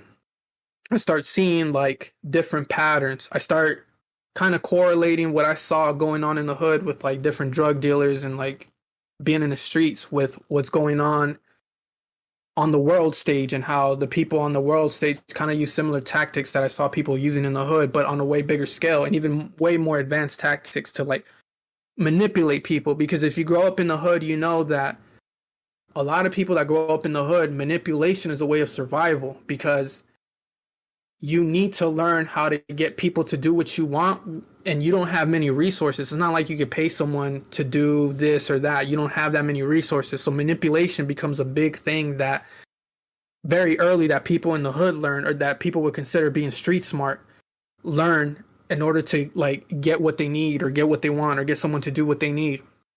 So manipulation becomes a big factor when you're growing up in the hood, and you see it on the world scale as well, with like governments and like dictators and world leaders and how they manipulate the masses. So like there's a big correlation there that you see. So I begin reading, I'm studying, like I've told you guys in the previous podcast, and I even say on Twitter, like I've spent the last 10 years just reading and learning different information and like trying to figure out like, okay, what's really going on? Like, how do we get to the point that we're at? And from the information that I've gathered, which is what I'm going to get into now, and the reason I told you guys why that seeing that Hindu peace symbol on my uncle tatted on him and thinking that it was a swastika was so important. So as I start researching and seeing all this information, I start to realize that it seems like there's people that are adopting or taking cultures and trying to use it for their own benefit. And they're trying to manipulate, again, the manipulation comes into play. They're trying to manipulate history in order for it to benefit them. And as I started to research like what Hitler was doing and like the swastika, it started with the swastika, because for someone to be able to hijack a symbol that's supposed to mean peace worldwide, and for it to stand for something so evil that even me as a 7-8-year-old, I thought it was like the worst thing in the world. Now I look back and I kind of feel like they brainwashed me. Like the curriculum brainwashed me. They didn't give me the real information. They brainwashed me to think a certain narrative that benefited certain people and had nothing to do with me, right? And I make that correlation because the army, and I think I spoke about this in previous podcasts, would come to these lower income high schools to recruit people into the army, but they would not go to higher income high schools to recruit people, right? So why is it that me as a low income student is being taught this certain curriculum, but had I gone to a higher curriculum school, I probably would have been taught different things? Why are they teaching me this curriculum, and why are they making me be so sympathetic to something that has nothing to do with me? I understand what happened was wrong, right? Anyone with common sense can say, look at that situation and go, well, that wasn't right, but why was he doing it? Like, why did he take the Hindu symbol? And that's where the research gets a little crazy.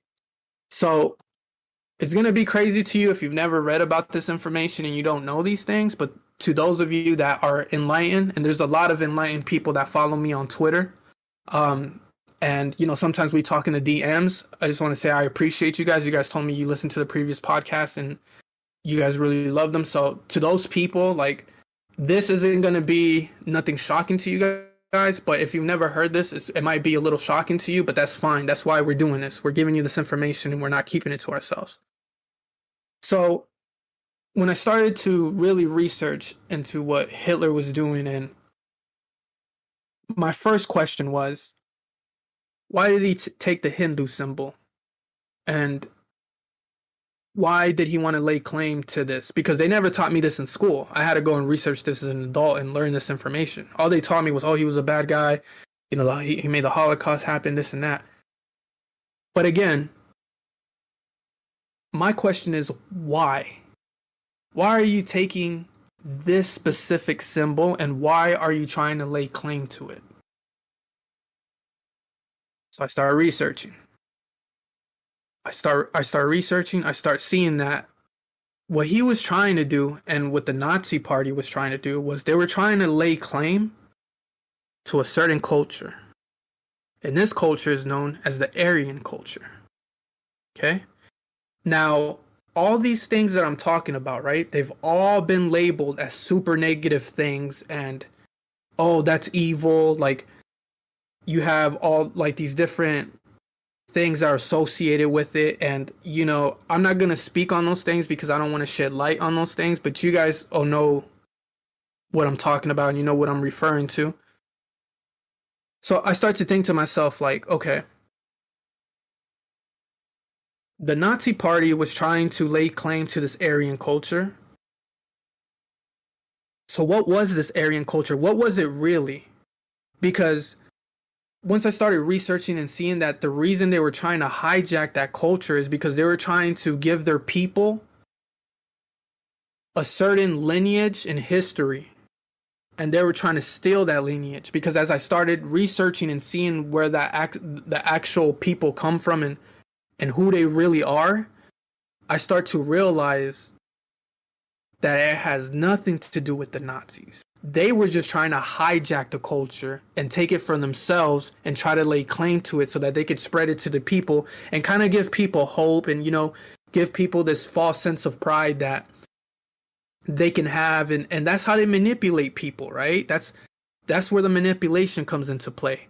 So I start seeing these things that connect from growing up in the hood and seeing how like a pimp might manipulate one of his hoes, or how a drug dealer might manipulate a younger kid to sell drugs for him and kind of entice him and show him like, oh, look, like I'm doing this here, sell this for me, just bring me back this much. And you know, you see the manipulation tactics like on both ends, and like there's a lot of correlation. Like if you read history, if you're from the streets and you know like things that go on, you'll see these same tactics happen on a higher form when it comes to these things. So I start seeing the manipulation that they were doing to the people of Germany and how they were manipulating the people to make them think like, well, these are our ancestors and this is where the culture comes from and this is our claim to that culture.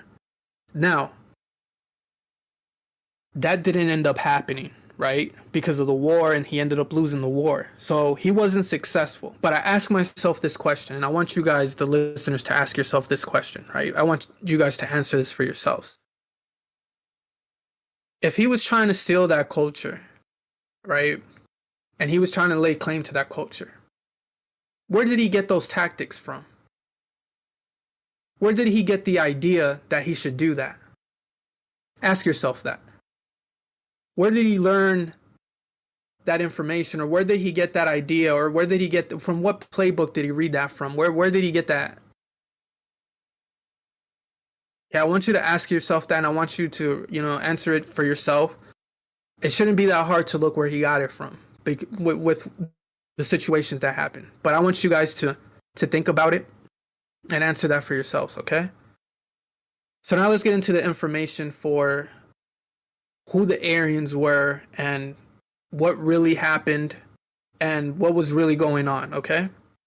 Because they never teach us this in school, and I think this is very important. If you're growing up and you're being taught a certain curriculum, I want all the information. Don't just give me a little pocket of the information and like hide everything else from me. Like, you got me running around thinking that every Hindu peace symbol that I see is a swastika. That's crazy. You got me out here looking crazy. And I don't appreciate that. That makes me feel a certain way. That makes me feel like if you're willing to lie to me about that, what else are you willing to lie to me about? What else did you teach me in school that wasn't true? Right? So as I started doing my research, you guys know I'm big on Plato. I talked about Plato in previous podcasts. I had a lot of people actually reach out to me and tell me that they went and they read like the story about the cave, and a lot of people didn't know that story that Plato said about the cave, and now they adopted that into their life, and the way they deal with people and then the way they present things to people, they kind of learned something from that story. And now when they try to like show someone something, they kind of take that story into the way they present things to people. So I'm very happy about that. So let's talk about Plato. So Plato had a relative, right? And this is a distant relative. Um, it was his uncle, and his uncle was out in Egypt, right, hanging out with. Back then, people hung out at high society. It would be like priests, things like that, right? So he was hanging out with some Egyptian priests and things like that. And these priests told his uncle, they said, there's a ancient civilization, right? That we have some knowledge about that existed around 12,000 to 16,000 years ago, BC, before Christ. And they told the uncle what ended up happening was they ended up getting wiped out by a flood. I'm sure you guys can connect the dots to what flood they're talking about. And when that happened, a lot of the people migrated into what we now know as Europe. Right? So Plato had this information, right, in his in some notes about his family or whatever, from the journal that his uncle kept. And it was passed down from generation to generation until he got to Plato.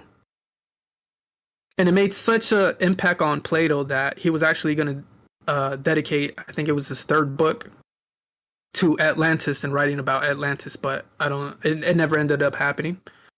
Or maybe it did and we just don't have it. Maybe it'll, just like the Ark of the Covenant, maybe it'll come up in the future or something like that. I don't know. But as far as we know right now, like, he didn't end up writing the book. Now, Atlantis is kind of a crazy thing to talk about because a lot of people will sit there and tell you, "Oh, it's just a folktale. Like it's made up. It didn't really happen, and it never existed. This and that." Well, you know what else they told us never existed? Troy.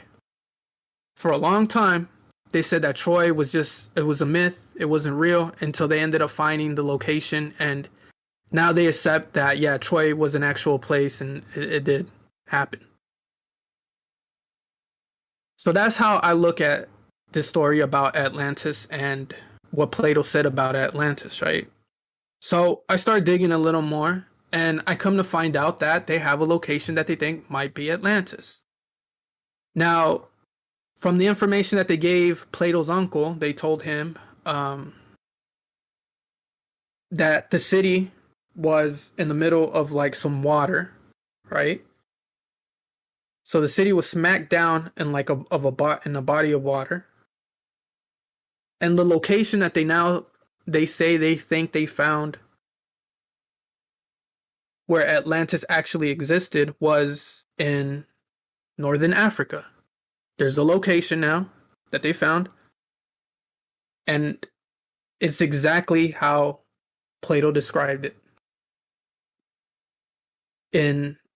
when he retold the story of his uncle that visited Egypt. And this was an advanced society. They had a lot of culture. They had a lot of knowledge about the stars, well, we'll get into that. I'll tell you guys the type of knowledge that they had. Because that's going to be, I think you guys are going to find that very interesting. It's going to be very crazy. So, if we're told that humans came from Africa, right? Mm-hmm. Is it crazy to assume that in northern Africa, a lot of these Africans started a society? That doesn't seem that far-fetched, right? No. Now, if this place, Atlantis, existed, and it was as advanced as they say it is, you guys can look up Atlantis, North Africa, so you can see the actual location and you guys can see what it looked like, right? And all the extra information, you can go research it. There's so much extra information on it that might have been the location. It's not like the Sahara Desert or something like that. So a flood comes and it destroys Atlantis. There's some survivors. They go up into, those survivors end up going into Europe, right? What we consider now Europe. And they end up settling there for a certain amount of time. Then the climate changes. So they go back down. They go down into the south, right? Now we have to assume, right, at this same time that people who are living in Africa are also migrating when the flood happens because climate changes, right? Yeah. So let's say some people go west, or excuse me, they go east, right? Let's say some people go east, which would now be considered India, right? And you could look up these theories. It's called the out of India theory. So now you have a culture that is in Africa, right? Now you got a culture that started migrating out to the east, which ends up becoming India. You got people that are up in what we consider Europe. And at this time, it's very important that you have to know this as well, right?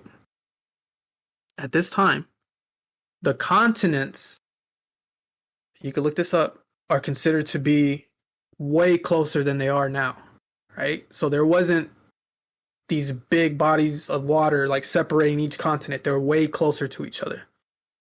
What is it called, Scuzzi? Do you know what I know it starts with the P. No, when the continents were connected. Yeah, is it Pangea? There you go, Pangea. Yeah. So you guys know that, like, I'm not making this up. This is many people know about this. So around that time, like, you know, the continents are closer to each other. Now, you have this culture in Europe, you have this culture in India. If you start researching, you're going to find out that there was people that came from Europe, what we consider now Europe, due to climate change. Again, the climate was changing. So they went back down to what we now call India. And these people, you know, they mixed, they procreated, right? But these people that were now in Europe brought a certain culture with them. A very advanced culture that they don't know where it came from.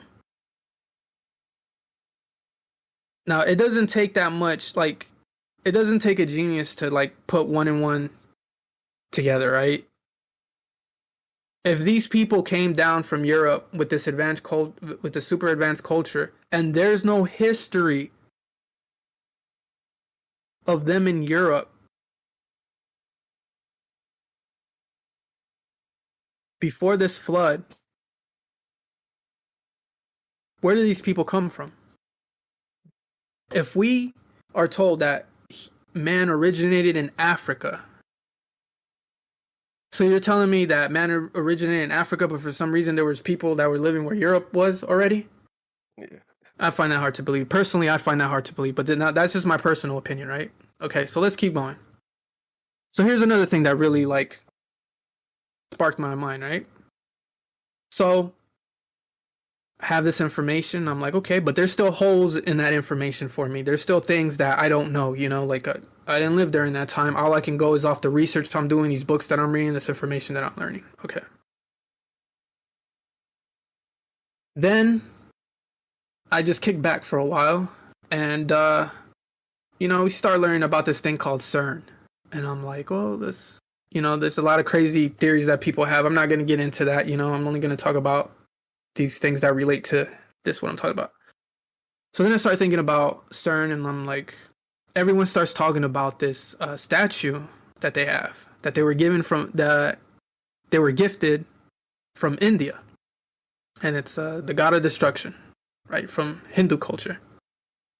And people make a big fuss about it, like, oh, like, why are they giving them the god of destruction statue? Like, why is this? Why are they giving them this? Like, why? That's weird, like, for CERN, and, like, they're over there doing these crazy experiments, trying to, like, discover these things or whatever.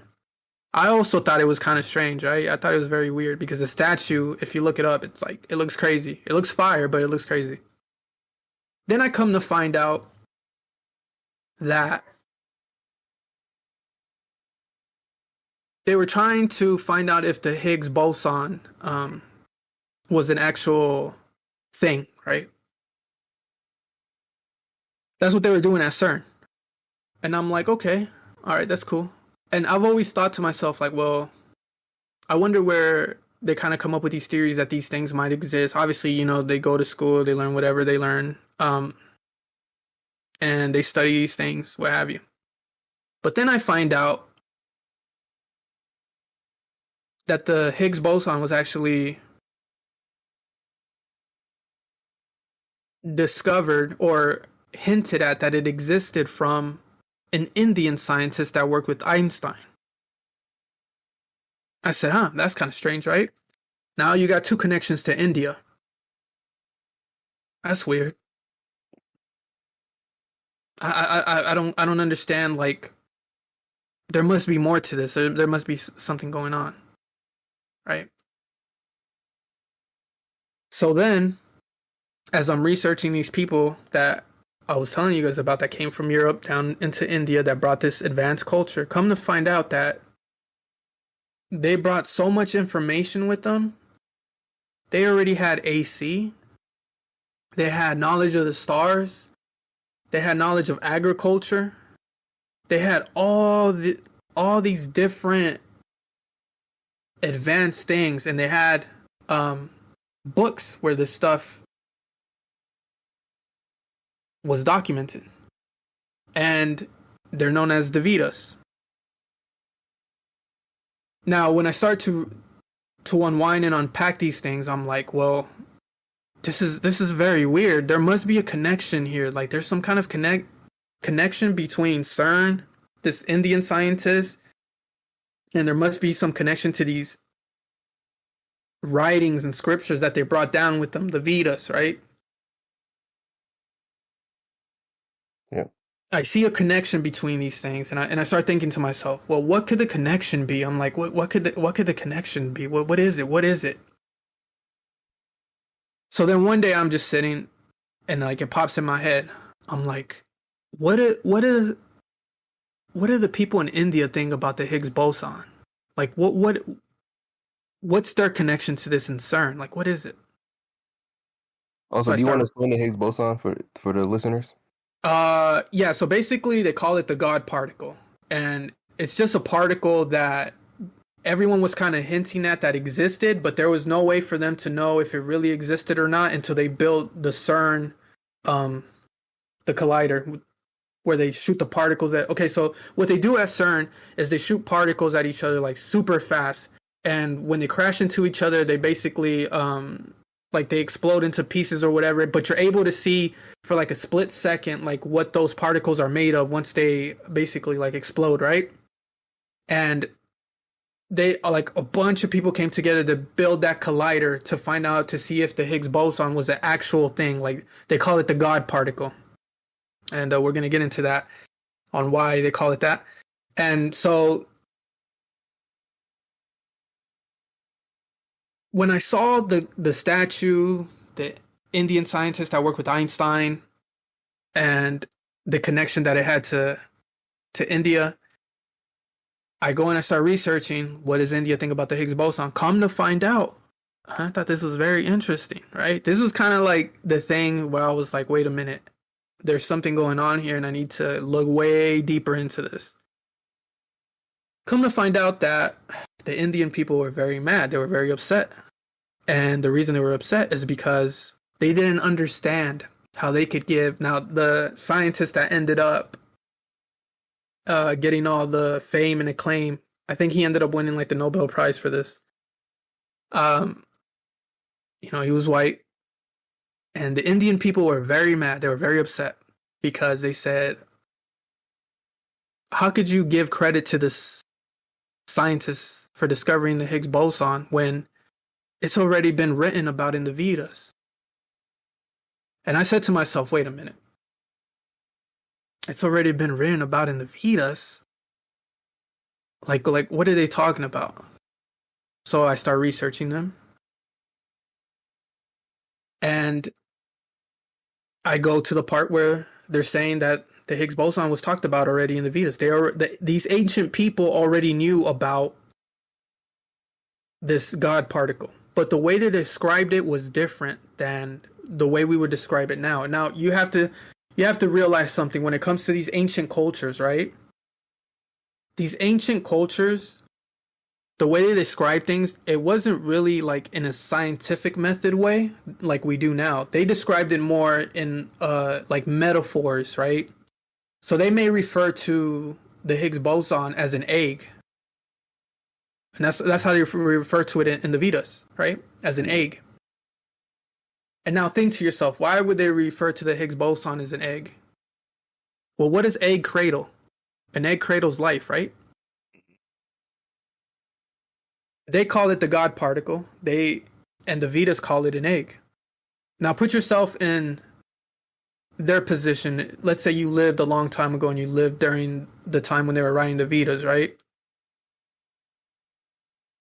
They probably thought to themselves, how can we explain this to our people, or how can we explain this knowledge without making it too difficult? So they use metaphors, they use stories, right, to explain things. It's the easiest way to get people to kind of understand things. Now, I feel like from ancient times up until now, we started taking those stories that were like metaphors, we started taking them very literal. Yeah. And, right? Would you agree, Scuzzi? Yeah, 100%. You know, we always have our theories in here about how we believe that most of the religious texts are basically like sun worshiping and things like that. Yeah, exactly. So there's a lot of like metaphors that they use and a lot of different things that if you read it and you take it for face value, you're gonna be like, this is gibberish.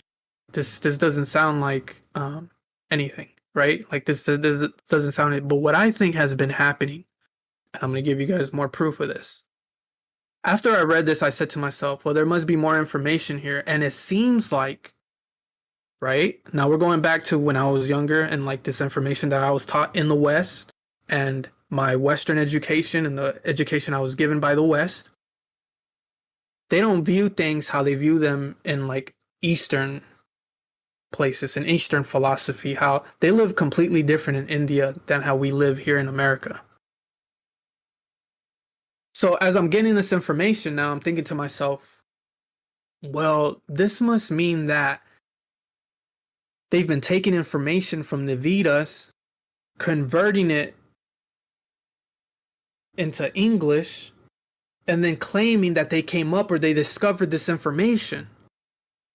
And then lying to us and telling us that, oh, like these white scientists are so amazing. Look at what they discovered and look what they found and wow, they're so smart, this and that. When I'm starting to realize these ancient cultures already had this information.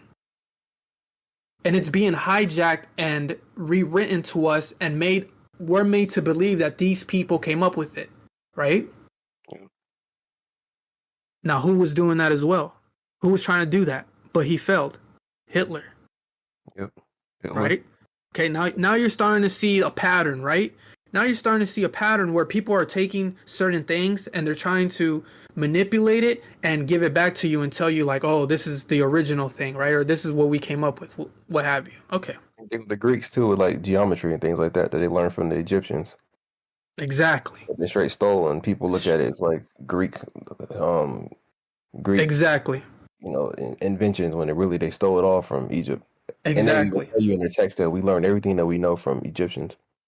Exactly. And so there's another thing, right? The formula for speed. Now this is one that was very okay, you know, like at first I'm reading about this and I find one thing, I find another, and I'm like, yo, like, okay, there's something here. But when I discovered that the formula for speed was already in the Vedas and they gave credit to I forget who it was who they gave credit to. But it was somebody, I think it might have been the 1700s, 1800s, I don't recall. But they ended up giving it to the saying that, oh, this person discovered the formula for speed or something like that. Wrong. Distance over time, right? Yeah, wrong. It was already in the Vedas, bro. Right? So, you mean to tell me there was a culture that existed 16,000 BC that already had the formula for speed, and it's written down, it's documented. But in my Western education, you're going to tell me that it was a white man that discovered it? Bullshit.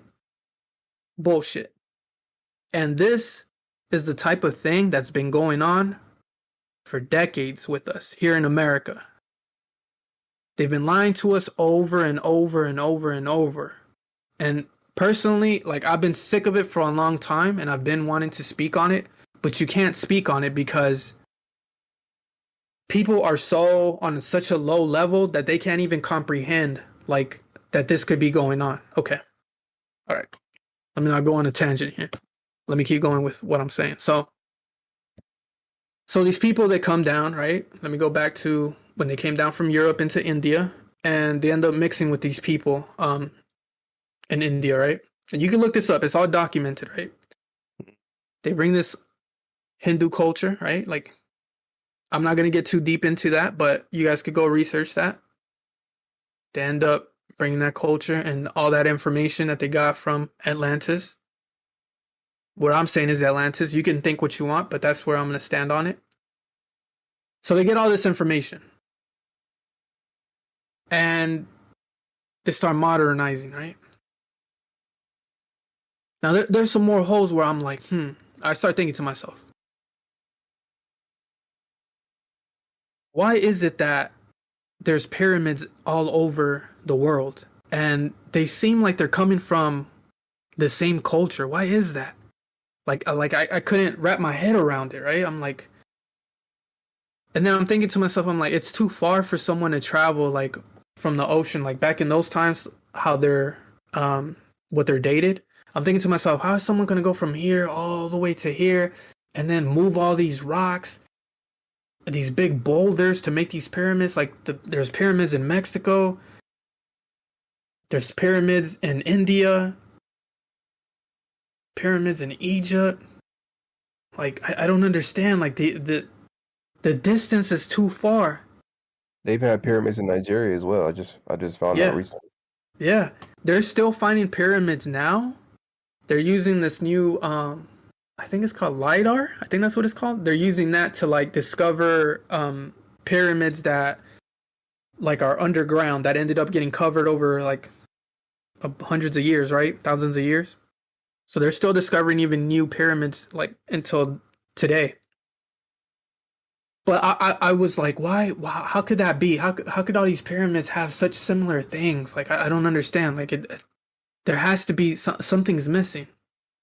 It had to come from like one culture. It had to. There's no way that. And then it hits me. I'm like, wait a second. The continents were way closer back then. The bodies of water weren't as big as they are now, right? And that's when I start realizing, wait.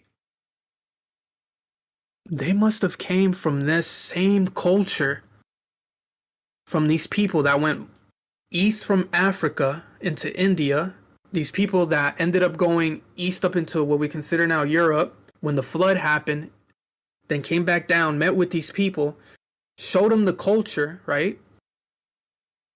And a certain amount of people went west into what now we would consider South America. Right? And then I start looking into the Aztec Mayan culture. And I start seeing all this, so many similar things with what that Indian culture that I think came from Atlantis, right? Yeah. And you might be saying to yourself, well, okay, that kind of makes sense, right? But this is where it gets very scary. And this is where, like, the similarities and all the information was way too close to each other for me to deny. And now I see why Hitler was trying to lay claim to this Aryan culture and try to claim it for himself and for his people, right? So I'm just going to touch on a few things, right? First off, the pyramids. All these pyramids look the same. Why do they look the same?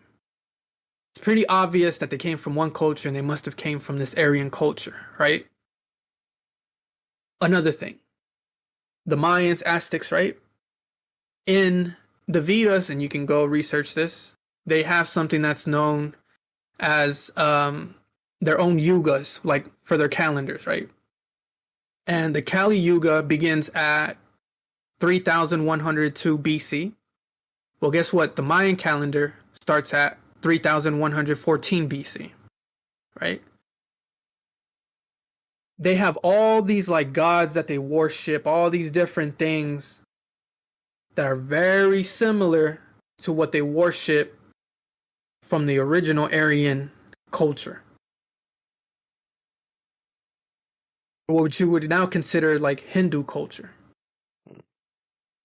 There's so many similar things, and you guys can research this. You get like, I'm not gonna sit here and list everything, but you guys can go check it out and see like all these different things that the cultures have in common. And it for someone to sit there and say, well,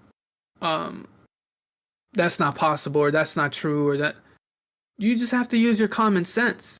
It doesn't take a genius to realize, wait a second, why are all these things so similar to this Hindu culture, this Aryan culture that they were trying to take and they were trying to steal, right? Now they have all these different symbol things in Mexico that you could go look at from the ancient cultures. They even played the same games. There's a game called, I don't know if I'm pronouncing this right, Pachuoli, which was played by the Mayans. Well, guess what? It's also played by the Indians. So how the fuck can how are two cultures that are supposed to be so far from each other, how are they going to come up with the same game? Yeah. You know what I'm saying? Everything from the culture, there's so many similar things to the culture. And that's when I started to realize, wait a second.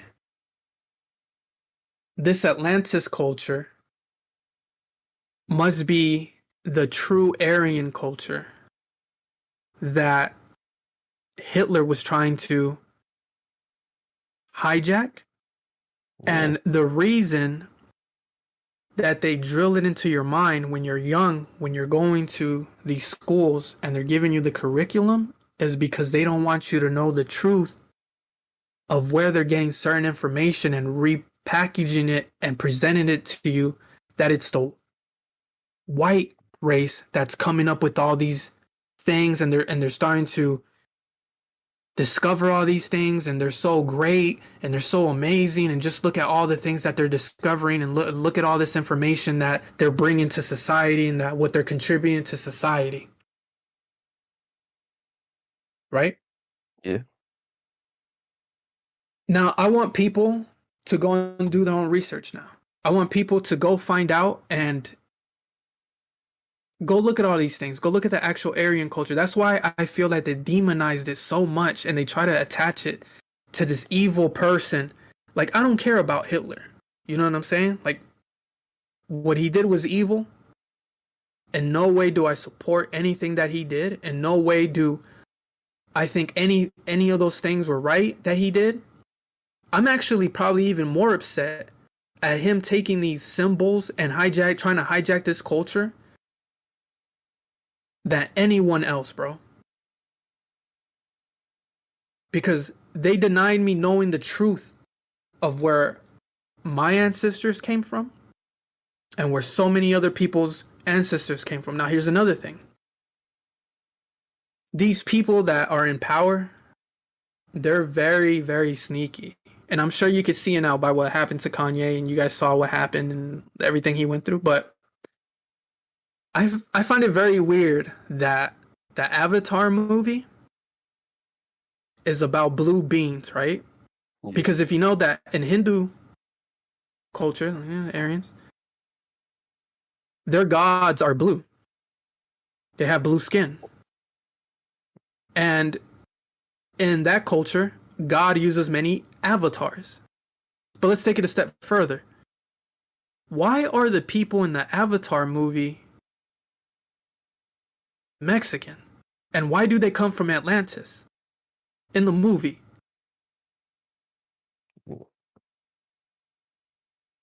Does anyone else think that's weird? Now, with the information I just presented to you guys can put two and two together. That's the new Black Panther as well, right? That's the new Black Panther, yeah. Oh, excuse me.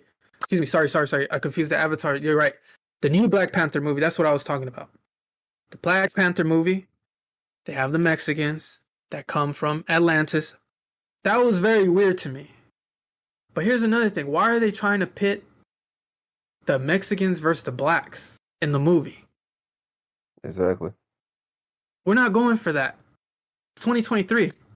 We're not going for these. We're not going for these tactics anymore. that they try to put on us. They try to psyop on us. We're not going for it no more. You know what I'm saying? And you see how they sneak in like certain knowledge and certain information, and with if you're just watching the movie and you don't know, you know what I mean? Like you don't really know what's going on. But really think about that. Avatar movie, Hindu gods, blue skin, right?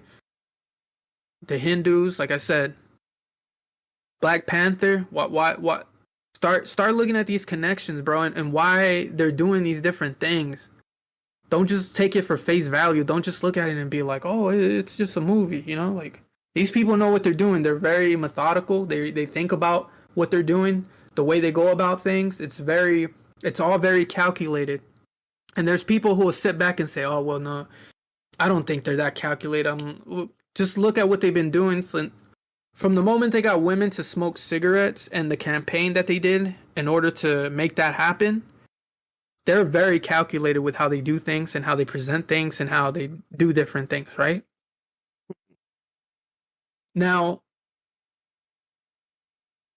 that information that I just gave you guys, especially if you're Mexican, I want you to really look deep into that. I want you guys to go and do your research. I want you to go look up the Atlantis thing, the Plato thing. I want you to go look up CERN with the Indian thing. I want you guys to back check everything I just said.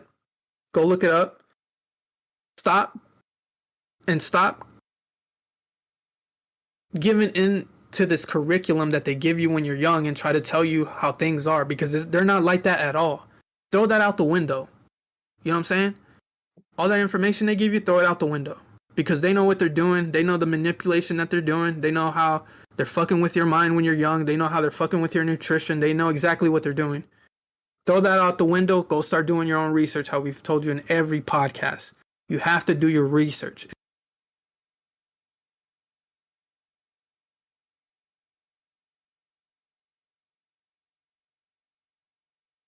And another thing that I found very interesting, talking about this Eastern philosophy and this culture that was from India, you know, the Aryans and all these different things, is when I was reading the Steve Jobs book. And, you know, Steve Jobs basically gave us the modern world that we live in right now, right?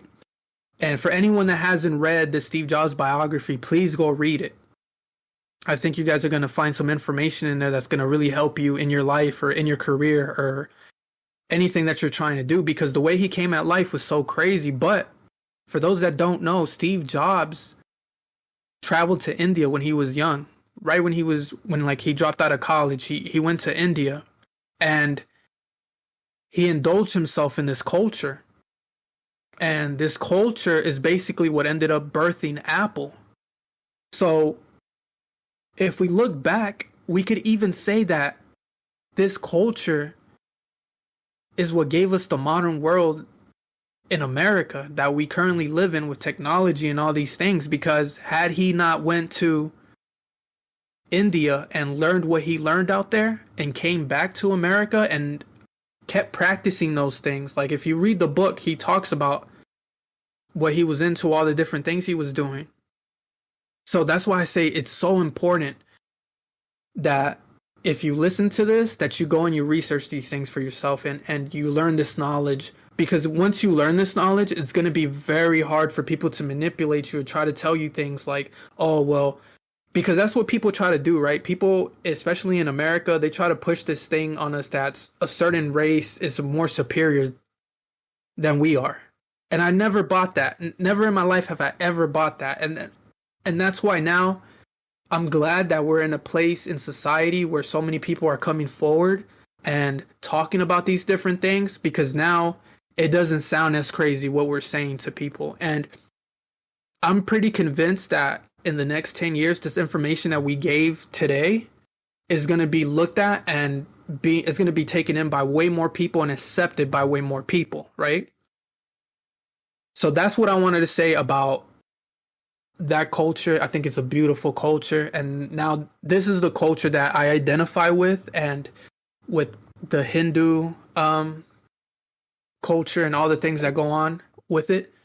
That's what I believe in now, and that's what I try to live my life by. Now let's get into more manipulation, like the things that we're talking about, right? Let's talk about SBF for a bit. I think that's something that happened in like the past few months that we didn't get to talk about. And I know in one of the podcasts, Scuzzi said that he really messed with SBF and like he really fucked with what he was doing. But I don't think you guys caught what he meant by that. Scuzzi, do you want to elaborate on that? Yeah, like I want to say, of course, like now seeing it back, how FTX collapsed and everything. But the reason why I said I rock with SBF because SBF is basically he's playing with the house. He was basically the casino, right?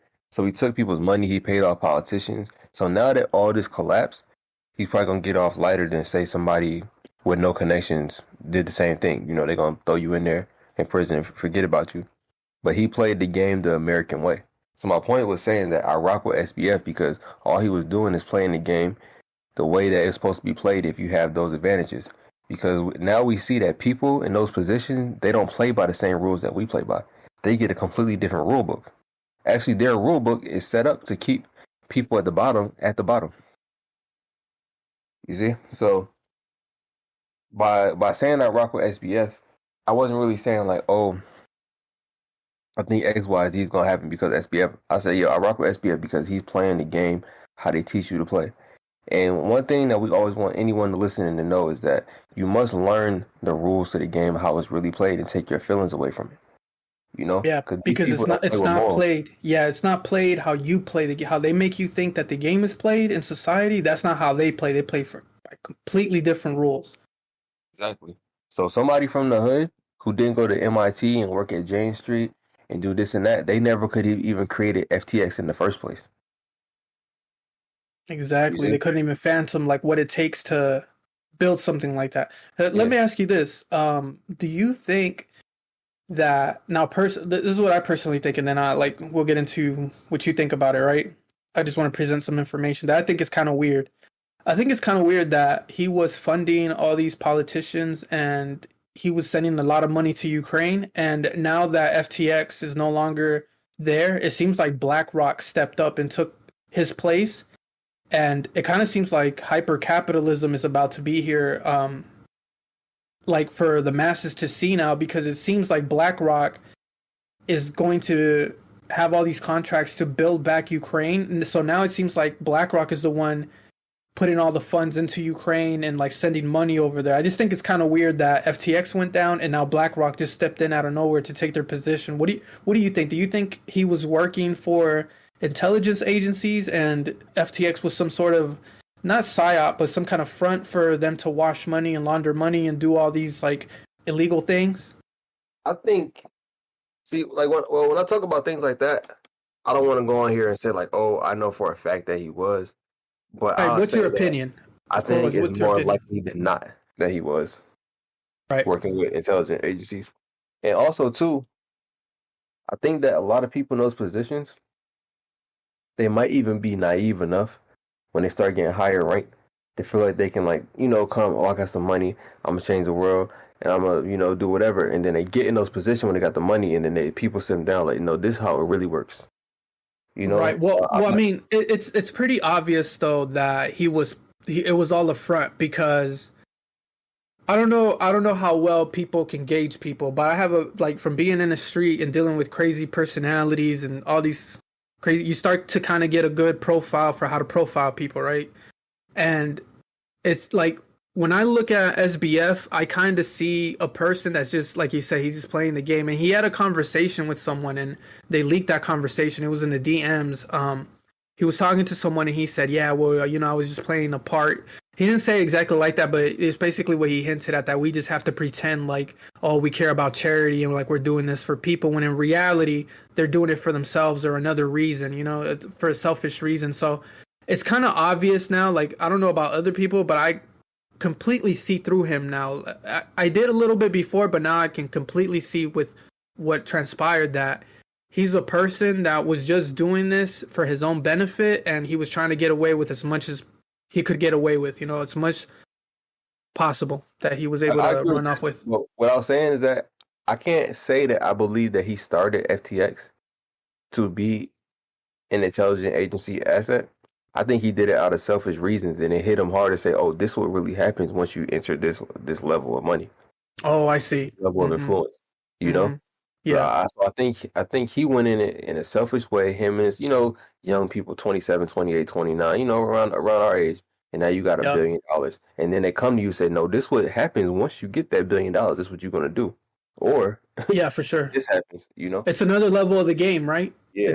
That they revealed to you, like, I think he entered that level of the game, maybe unknowingly that you have to play that part. But I think the beginning part was just selfish reason and see, Mhm. all right, how Right. far can I get? A white kid, both his parents caked up. White Jewish kid. Yeah, white Jewish kid, both his parents caked up. He went to MIT, worked in, trading firm. And then he started, you feel like he was on top of the world. And then, once you get to that certain level, a certain game that you must play, once you get to the billion dollar level, and you got to play those games the American way. It's pretty obvious too. All Like, interconnected to the top. yeah, it's pretty obvious that they definitely, if they didn't know at the beginning, they definitely knew like midway or towards the end, because even like Caroline's name on Tumblr was fake charity girl. Yeah, of course. Yeah, no, I think once the ending, once it got there, I think people accept their fate. Once it gets to that point, and then you realize this is how it works, and then it might even give you another sense of entitlement. Like, man, we got away with this, and we work with these people now. We on their side, so nothing can happen to us. Yeah, exactly. So what do you think is going to happen? I'm pretty sure today on January 3rd, he just said he pleaded not guilty, but do you think he's going to serve any time? What do you think is going to happen? I think personally, he's gonna serve a little bit of time, just like to save face, but I don't think they're gonna give him like a life sentence. Yeah, I think that's probably the smart thing to do, right? Have him go sit up for like, I don't know, 5-10 years, and then in the feds and the little, the Fed camps that don't even got a fence around them. They basically just another doing yoga, playing pool. when there were all the people who got stock manipulation charges. Yeah. But, in there with Bernie Madoff playing basketball. It actually said the gym that the prison Bernie Madoff is in, the gym is better than the local high school gym. Yeah, I believe that. And for those of you who don't know who Madoff is, he actually did the biggest Ponzi scheme on Wall Street. But apparently this what SBF did was way worse, because Madoff was actually, he had the money, like when they got him. It's not like he was spending all the money. He was just like paying off people, but he still had the money. SBF, they don't know where the funds are. Yeah. They don't know what happened to the money. And they were selling fake crypto. Like SBF even admitted to say, yo, when you bought Bitcoin on FTX and they issued it, it was basically paper Bitcoin unless you cashed it out and sent it to your cold wallet or sent it out the exchange. But say like regular normies who just kept their crypto on exchange, you didn't even have real Bitcoin. You just basically gave them their money and they sent it to Alameda and they did whatever they wanted to do with it. That's what we tell you. Make sure you have a treasure. Make sure that, you know what I mean? Like, you don't keep your funds on these exchanges. Time and time over again. They couldn't get liquidated. Yeah, money you can't even get liquidated. Time and time again has been proven that do not keep your money on exchanges. Get a treasure. Keeping the money on exchange, it goes against the whole ethos of crypto. Yeah. Like, you keep it on exchange, you might as well keep your money in the bank. Yeah. Yeah, exactly. So... But like I said, when it comes to SBF, everybody kind of mad at him, this and that. Like, but I don't look at it like that, because I understand that this is the world that we live in. SBF is no different than any politician in America. Exactly. They all play this game. Yep. This is the game the game that they play. And that's why we try to educate people with these podcasts and try to tell them, like, don't be a sucker. Yeah.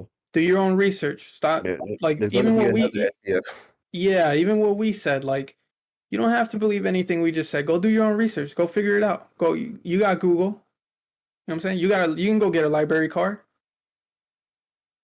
Go research everything we just told you and find out what's real, what's not. You know what I'm saying? We did our own research. We're just presenting you what we know. Exactly. In our own opinions. You know what I'm saying? Because if SBF wasn't doing anything shady to begin with, why was his headquarters in Bahamas? I don't know of any other like big corporations that's not. Why were they trying to make the Bahamas the crypto capital of the world? Exactly. Right? Like, why was he the second biggest donor to Biden? Yep. So I think they're gonna get this all wrapped up while we have a Democratic president in. You know, Yeah, they're gonna take care of it before he leaves office. You guys got I any? just hope all the listeners understand, like, this is the game that they play at the top. Yeah. It's not fair. It's set up against you. It's rigged against you. The whole game is to make sure you never get there. If you wake up every day and you go to work and you're like, damn, why is my life like this? What, like, I don't understand what's happening. Like, what am I doing wrong? It's because you're playing by the wrong rules, obviously. Obviously, you're not doing something right and you don't even know what's going on. And it's obvious that those rules that they're doing, they're imposing them on you. Yeah. By everything we said, by the school you go to, by what they teach you. They keep you blind to your culture. They keep you blind to your ancestor information. You have to go find that stuff for yourself. Why is it that they teach you about their ancestors, but they don't teach you about yours? Let me tell you these myths. Like, I was having a conversation recently with somebody, and they was trying to argue me down. And they told me to say, yo, real estate is the path for the black man to get rich, right? And I told him, like, that's completely insane. You're not going to get rich off of buying real estate. One person might get lucky and, say somebody bought a property in New York in the 80s and now it's worth $3 million. But yeah, it took you 30 million to do it. 30 years to do it. I was telling them the path in America, besides having your career, is the only way for upward mobility. I think we said this in the other one, is to have a business. You must have a business. And then once you have a business, you park your money in real estate, the whole value. So you don't, like, if you got 30 million in the bank, you don't want 30 million just sitting in the bank. You want some Manhattan apartments. You want some Beverly Hills real estate and stuff like that. But I told them, like, in the hood is this myth to say, like, y'all want like 15 rental properties. Like, that's not the method. One, anyone who said that has never dealt with a tenant before. Yeah, you do not want to deal with 15 different tenants, let alone probably like 5. But at that point, that's when you have to realize, like, if you're going to have that many properties, you're probably going to want to be investing in apartment complexes. Yeah, on the commercial. Mm-hmm. But these myths, my point was saying, we gotta get these myths out the hood, right, and tell people the real path of acquiring wealth and beating the system. Like, the system, right, that they have everyone in it tricks you. Like, in the hood, they say, yo, the highest you can get is a doctor and lawyer. Which is crazy. I know people personally selling on Etsy and Amazon that make more than a doctor. Right. Exactly. And, I personally know a doctor, and, like, even he told me, like, I'm capped what I can make a year. But when you own a business, you're not capped. It's up to you. How much money do you want to make? How hard are you going to hustle? You can't sell your salary, but you can sell your business. Fact. Do you guys have anything else to wrap up or anything like that? Yeah, so I got one question for both of y'all. So with this new year, like, besides giving people like individual advice and, wishing them a good year, what do you wish for like on a societal level for people? Do you want me to go first, Scuzzi? I can go first. I've been thinking about this actually a lot. Oh, okay, go ahead. I want, specifically for people that comes from communities like us, minority communities, I just want everyone to slowly but surely be able to break down information and analyze it. Because in our communities, you have people that still actually watch the news and believes it. So, and I want people to get rid of, like I was saying before, I want people to get rid of these myths. So I want people to stop telling their children and their family members, like, oh, you can't do this. Say you have one very ambitious person in the family and say, I want to do X, Y, Z, and just start telling people, oh, you can't do that. That's only for white people can do those type of things. Oh, you can't do that. You got to be born rich to be able to do those type of things. Because these are very prevalent things in our community that we tell the younger people, you can't do it because of X, Y, Z. Something that person had never done in their life or even attempted to do. They'll tell the younger generation that they can't do it. So I want people to analyze information. I want people to not discourage people in their families. And I want people to get the path. Like, my main thing that I want specifically as well, to say, yo, if a person get rich, right, and that person like the biggest YouTuber, that person's a rapper, that person is a basketball player, these are paths that can't really be replicated. So somebody that gets rich off of entertainment, you can tell someone their exact path, and if you might not be as talented as that person, or you might not kiss ass that they kiss, you can't get the same result of them, right? But if you tell a kid, say, yo, learn this skill and get into this field. Say for example, right, a field I think a lot of people, black people, Mexican people, any minority type people should be getting into, right, is cybersecurity, right? So you tell a kid, yo, get a network plus, get a security plus, learn some Python, learn some Linux, and then get your first job and make 60,000, and then work your way up within 5 years and make 100,000. And then on the side, find you a product that you can sell. You could flip products on Amazon, or find a very niche product that you can sell in a certain type of market, or even the job that you work in, find a solution in your field that you work in and create a business to solve that solution. Because everybody that has a job, like, man, if we did something like this, it would be better. It would run smoother. And they try to kiss ass to their boss or to their company. It's not gonna get them anything, and try to solve problems yourself and create a business out of it, right? But in the community, we should have a pathway to say, if you do X, Y, Z, then this is how you succeed. Because when you look at other communities, they already have the blueprint. In our communities, we don't have a blueprint, so that's why they hinder us in these public school systems, because they never want to give us a blueprint. So a lot of time, by the time a black person even figure out how to make some money, they're already 50, 60 years old. And then when you struggle for a long time, the younger generation don't even believe you. They're like, we saw you struggle your whole life. What am I gonna believe you for? So we need to have the blueprint and pass on the blueprint. That's what I want anybody listen to this. Figure out the blueprint of how to succeed, and then pass that on amongst the generations, as well as break apart all the false information that you learn, and learn how to analyze, and also not discourage people. I hope that answered it, but I've been thinking about that a lot, so I had to say that. Yeah, I like that. I like that a lot. Yeah, you touched on some good points. Personally, for me, what I want, there's really two things, that I want for people in society. The first thing is I want people to share information like how we do it. Well, we're already doing it in Genesis, right? I would say the way Genesis is now it's beautiful. Like I know everyone, like, correct me if I'm wrong, but it seems like when everyone wakes up, they look forward to coming to Genesis and seeing what's going on and what the community's doing for the day, what's everybody up to, joking around. Like, I think that's beautiful. I think we need more of that. I think society has gotten to a point because of social media where everybody's like trying to flex on each other, and everybody's trying to, get one up on the next person and like things like that. I feel like we're really turning that around with things like Genesis. So I want to see more of that in society. I want to see more communities like our community that, it's minorities, and we're sticking together. We're working together. We're building together. We're, doing all these things that most people, if you tell someone about our community, they would not believe you. They would not believe you. They would not believe that that's what's going on in our community. That's the first thing. I want to see more people coming together. I want to see more Mexican and black kids working together. I want to see,